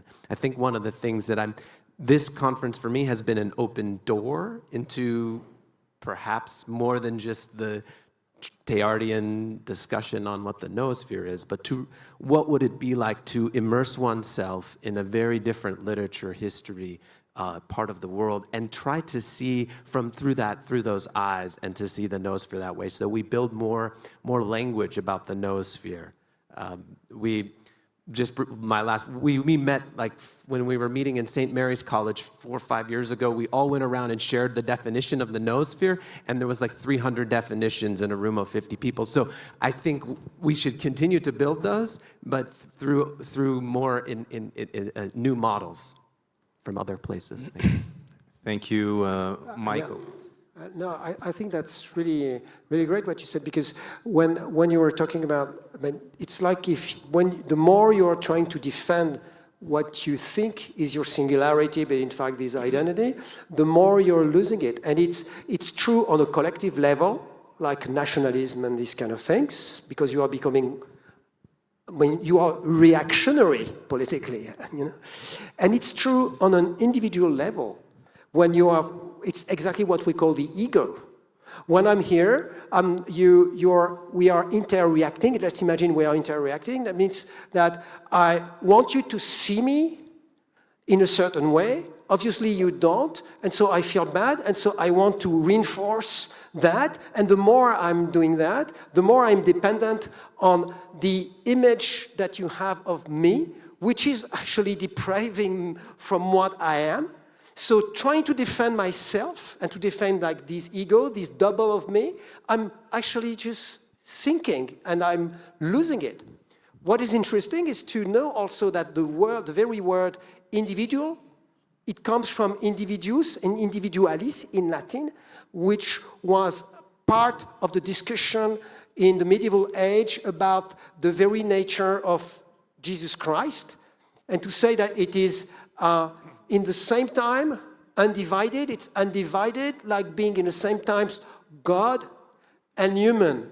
And it's interesting that from the 17th century onwards, it was step by step the word that was chosen to talk about what we were, what we became, like individuals, like human and, you know, divine. It's just to say. Boris. Oh, sure. And I don't know if Manon, you're okay.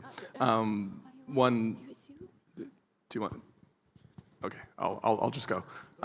Yeah. So one important theme, and this will echo some of Michael's points, that emerged for me is the value and often actually how much work there still is to be done in developing mediating concepts. So intermediate concepts, and what I mean by that is that noosphere thought, you know, partly because of how powerful Teilhard's writing and Vernadsky's writing tends to leap from the individual to the planetary, and maybe sometimes individual to the planetary, planetary to the cosmic.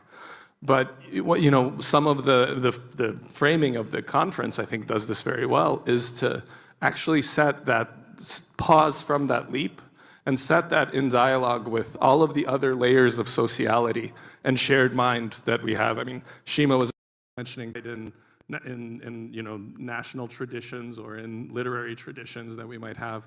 So in a certain sense, I think that that's a step forward for the future of the noosphere, is how to prevent a deracinated noosphere, because some people will be able to take that leap from the individual to the planetary, but for many people that actually leaves out all sorts of layers of, you could call it noetic meaning. And so one kind of almost grammatical provocation would be maybe to think less about the noosphere. I mean, we should continue to do so, and think more about noospherical. So what does it mean for there to be a noospherical global south, or a noosphere that's re-understanding itself, or the concept is being reimagined through staged conversations that bring in, for example, the global south, or bring in one's own national identity, or what does it mean to be a noospherical psychotherapist? What does it mean to be a noospherical biologist? And so that is something that I think is already kind of importantly opened by this conference, but could really benefit from sustained, Definitely, that is development. what's next after this conference. I think this recognition of how this concept of noosphere can be more customized to different cultures, especially the global south, given its rich. You wanted to say something? I think Marwan is also. Yeah, I know. Okay. Given the rich history of the global south and its basically reservoir of wisdom. So I think that customization is definitely something that we are rating next. She asked to talk even before Boris says. Thank you, appreciate it. Yeah, I was also thinking it very much helps us to gain a deeper understanding on a meta level. If you want to say it. Yet, how do we indeed bring it to the people, to the individual, to the ground? Individuation has been mentioned, and I think also rite of passage, the hero's journey, all these different aspects of what it means on an individual level, what it means to the revival of remembrance of what it actually means to be human and alive in our times, and partake in that larger story. At the same time, it also challenges us to think about what's the pursuit of innovation, and it's very much a quest of renewal. And what I see in the search for new paradigms is that many different attempts for renewal and innovation are actually perfecting old models. And perhaps noospheric line of thinking can invite us to think about what are indeed other sources of intelligence? What is a complete different starting point of thinking about what innovation and renewal can be in generating the solutions that we need, but also having a deeper understanding of who we are and what our place is in this larger collective. So that was also one of the things that I felt further equipped and empowered in partaking in this conference. Perfect. We are happy to have you here. We have Marwan. Can you, and then the mic to Michael. Yeah, I just want to thank you, both of you, for talking about the numinous, the liminal states, noetic truths. And I just want to carry on your reflection, Michael, about this notion of immersion. And this is just a remark maybe about the conference format, maybe for next editions. Can we think about something more or something else? I see, because we had a informal session between the youth, that's what they call this little circle, about what can we improve for other and the editions to come. Can we just think about those kind of immersive technologies where, for example, we get to experience what an overview effect looks like or feels like, rather than just intellectualize everything? Because I see a lot of tired faces. I'm not talking about having sauna and mindfulness sessions, but maybe just the medium is the message, right? So can we just noosphereize those kind of mediums so that we can feel the noosphere in our bones rather than just there? I think that is great, and I think that's a very important comment. In your notebooks, you have a QR code where you can share these thoughts, important thoughts. We collect them, and for the next edition, we take into account your thoughts and ideas, and there's a mic there. Okay. So yes, I think definitely we have to noosphereize. I think that's a new word that you coined there. And more interactive, I think more embodied, basically, noospheric conference. I think that would be the best. Thank you. Thank you. I just want to share my appreciation first for, in I think many ways, intellectually stimulating human energy. But I do agree that sometimes that human energy needs other flow, and whatever that was with the music and maybe even system gatherings was very helpful, so that can maybe help noospherize. I do want to make a suggestion for, as we go on, if we want to use this as a way to spread a message and like a missionary function, I do think we need to engage with the relevant communities and also engage with them where they're at and how they would need to sort of understand this as a message so that they can bring it down to the ground. That would be education specifically, but also business and other representatives in politics and other places where this is actually relevant, because it's fantastically intellectually stimulating at the same time. I do think the energy needs to flow back and forth in between that dialogue. So setting that up intentionally going forward would, I think, help. And I thank you again. Thank you. I think there was a question there. There is one more question there, and then final remarks or comments that you want to say, and then we close it. Just 2-3 minutes. Just to, yes. We have a proposal, actually, more than a comment. Well, of course, a lot to say, a lot to talk, and it's all beautiful and amazing. But we would like to really embody a little bit the spirit of this conference by playing some music and offer this to you. I don't know if there's time, if we have to move somewhere else, or how many minutes? Maybe like 10 minutes. It would be between 10 minutes and 2 hours. Any? No, I think between 10 No, I'm minutes kidding, I'm and kidding. 12 Yeah, hours. no, 5 minutes, I think 10 minutes. maybe Yeah. 7 minutes or 5 Sure. minutes. Yeah, Yes. that makes perfect sense. We can do it after the closing remarks yes. of Rafael. Okay. No, we have to close now. Apologies. Maybe no. one last for One. Greg. The gentleman first. No, I think we can take the question from you. I just wanted to. Take the first question, please. Well, we were educated to respect the elder people, so I will leave the floor to him. No, so go that ahead. he can. Yeah, thank you so much. After you, please. I just have a very short comment about the idea of changing format in some way. I think that is very useful, and it's not exactly certain what we would do, but it would be more interactive among the people not only here, but who are at a distance. And this format, whether it's panels or individuals, is basically sage on stage, which is, exactly the opposite of what one is trying to promote. And there are many, many formats where you get into groups that are interactive and where things emerge from interaction.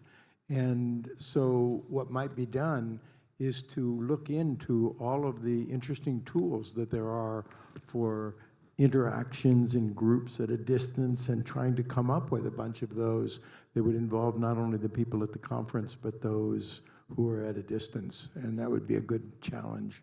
Thank you very much. Thank you. So, final comment? Yeah, thank you so much. I just wanted to add on what was shared during this very important conference during the 3 days. I just wanted to shed more light on the importance of changing the narratives about the Global South that has been viewed historically as a recipient of innovation rather than a contributor.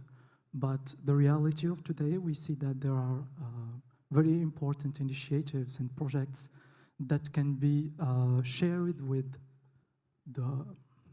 the whole world so that we can solve transversal solutions or transversal problems. And we can beneficiate from the expertise of both sides of the globe, either the north or the south side, so that we can foster the collaboration and we can live together in a better world. And thank you so much. Thank you very much. So if you have just final remarks or something, yeah. Go ahead, just 2 minutes. Yeah, final remarks, but never final, and I don't like closure, so just don't close anything because I'm for openness, exactly, for openness.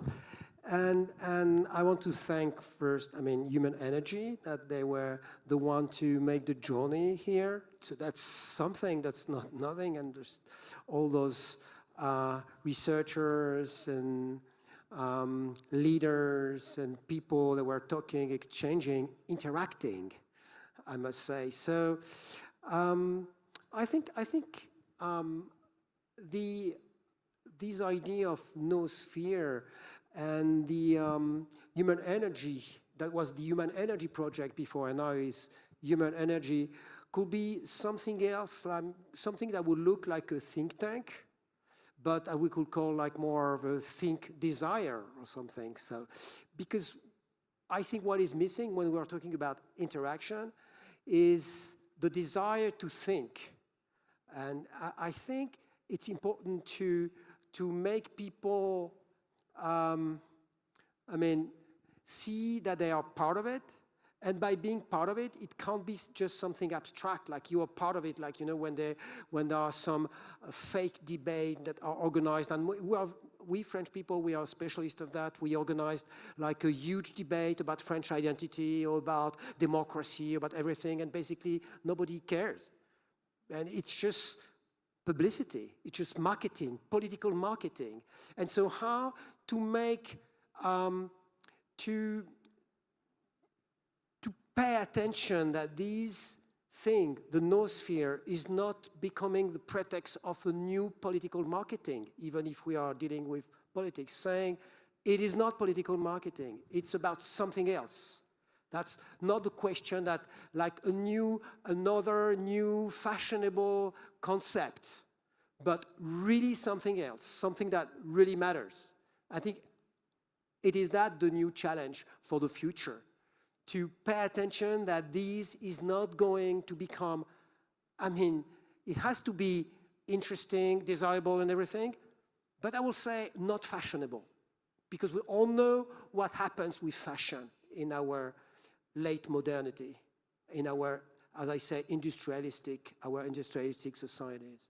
So if it could be something more than fashion, something else even, I think that would be great. That would be a great aim to try to focus on for the next conference. And a way to do that, in fact, is to actually make people being part, but being part in a desire point of view.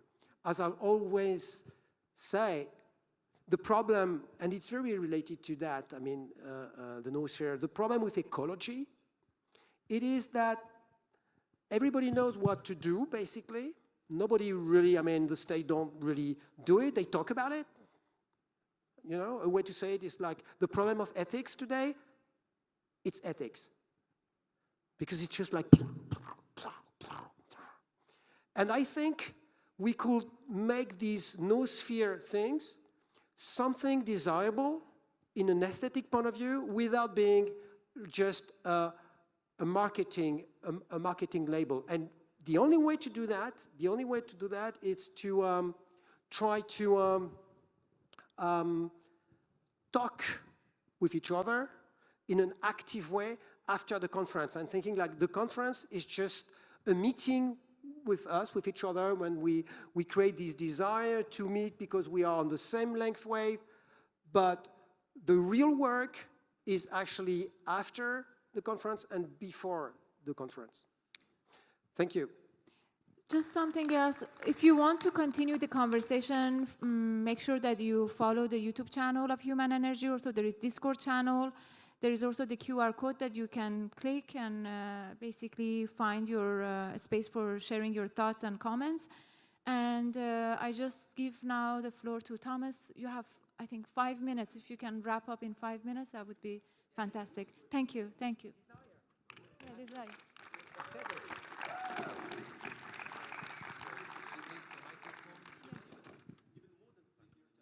Yeah, we will see.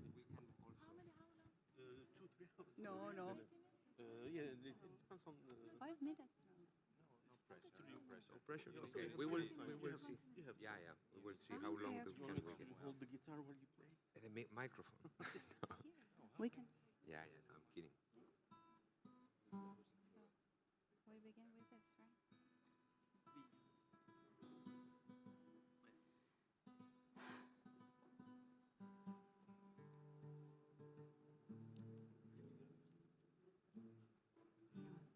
Okay, so before we start, I would like to give a short comment, which is like, we are trying to do this as an experiment. This is not planned. There was no guitar, so it was all like noospheric, improvised coordination to get this moment to happen.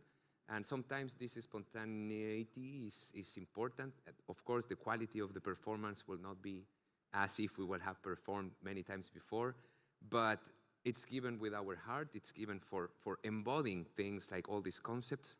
So we will have a poem written by Mai, and I will musicalize it very simply. And it's inspired in elements that are highly related to this conference. So, no, she will speak. So, can you hear?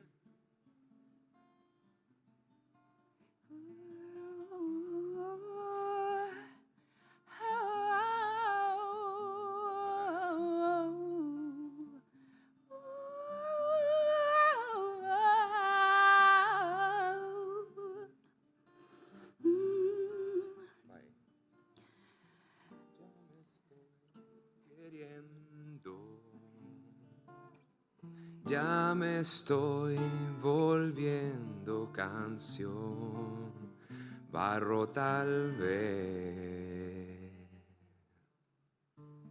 We will be invincible if we were one. One, not the same, not together, but one, like one forest growing at different times, in different directions, in different ways. One forest communicating deeply through our rhizomes, accepting our identities, our fragile zones. If I'd see myself as a forest, I'd known which plants are not receiving enough sun. I'd make space for them. If they need nutrients, I send my sap. Fungi, small plants, big trees spreading through our roots, making exact clones of themselves to create other mother plants, to keep spreading our fruits, our essence. What is my essence? What kind of plant am I? How do I tend to grow? Where am I trying to go?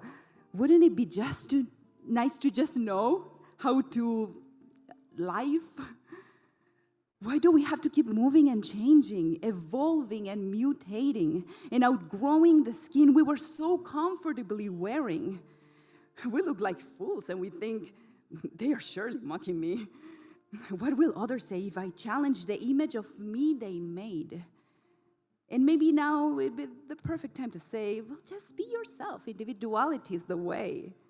But if you grew up in a culture where community is rewarded, it's harder to internalize in that way. You see clearly the threads that link you and others, the effect you have in your brothers, the ripples you make when you hurt another.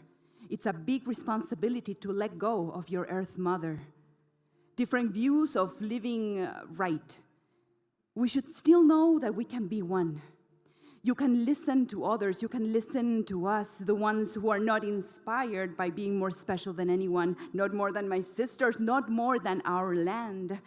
Searching for seats on the top table is not an ambition of mine. I see the game and its rules, and I don't want to play any time. Give me transparent souls, people brave enough to design ways to go back to harmony, people that don't yell, my money, people that don't go out only when it's sunny, people big enough to contain the suffering our past creates. All our wars, all our egos, our checkmates, all our memory is cursed. Ignoring history will make it worse.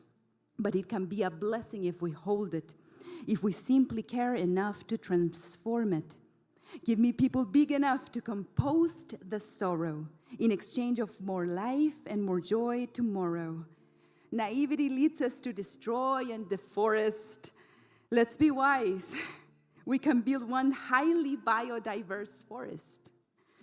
One, not the same, not even together, one dynamic forest growing at different times, in different directions, in different ways. One. We will be invincible if we were one. Ya me estoy queriendo. Ya me estoy volviendo canción, barro tal vez. Thank you. Di algo del poema. No. Di algo. So this is. I can continue. Okay. So. We can continue, as I said, with more music. That was a poem, but we have a few songs as well that we could play in our little repertoire. It's you're welcome. One more, it's okay? Yeah. Okay. No sé si ella Sí, ella. ¿Puede introducirla tú? ¿Quién la prende? Asamblea de la Elda. No, hagamos ella. ¿Estás seguro?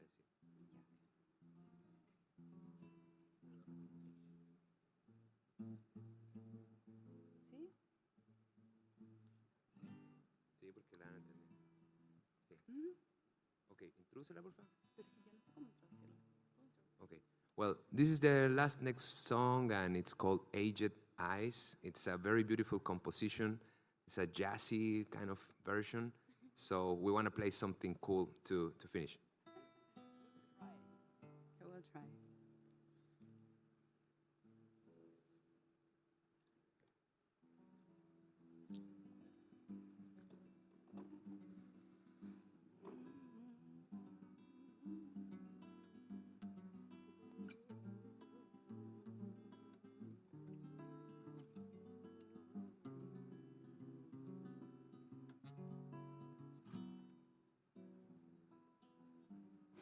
It's been 17 days, and I miss you from far away.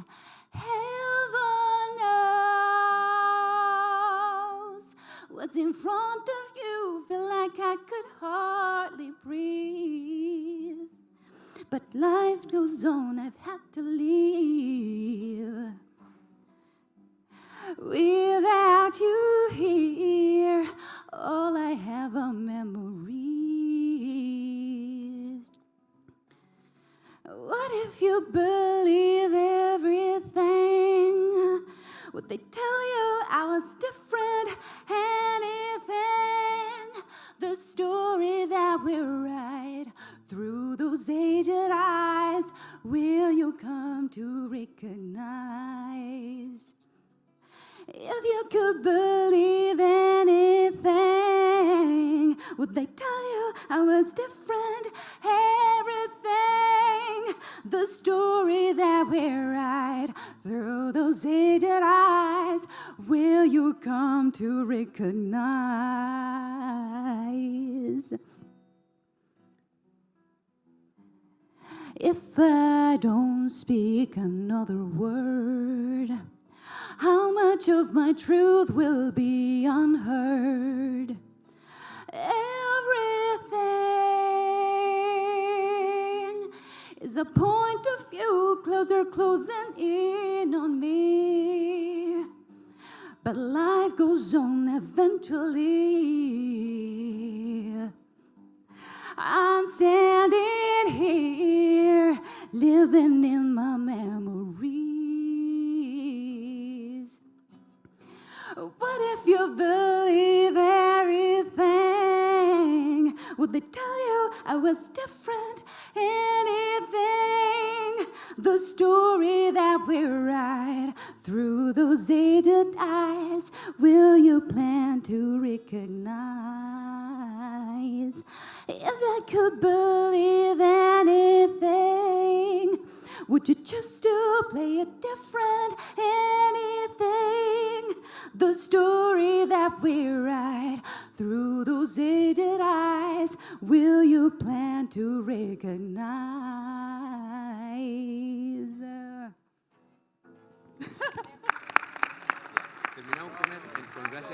Thank you so much. Appreciate it. Thank you very much.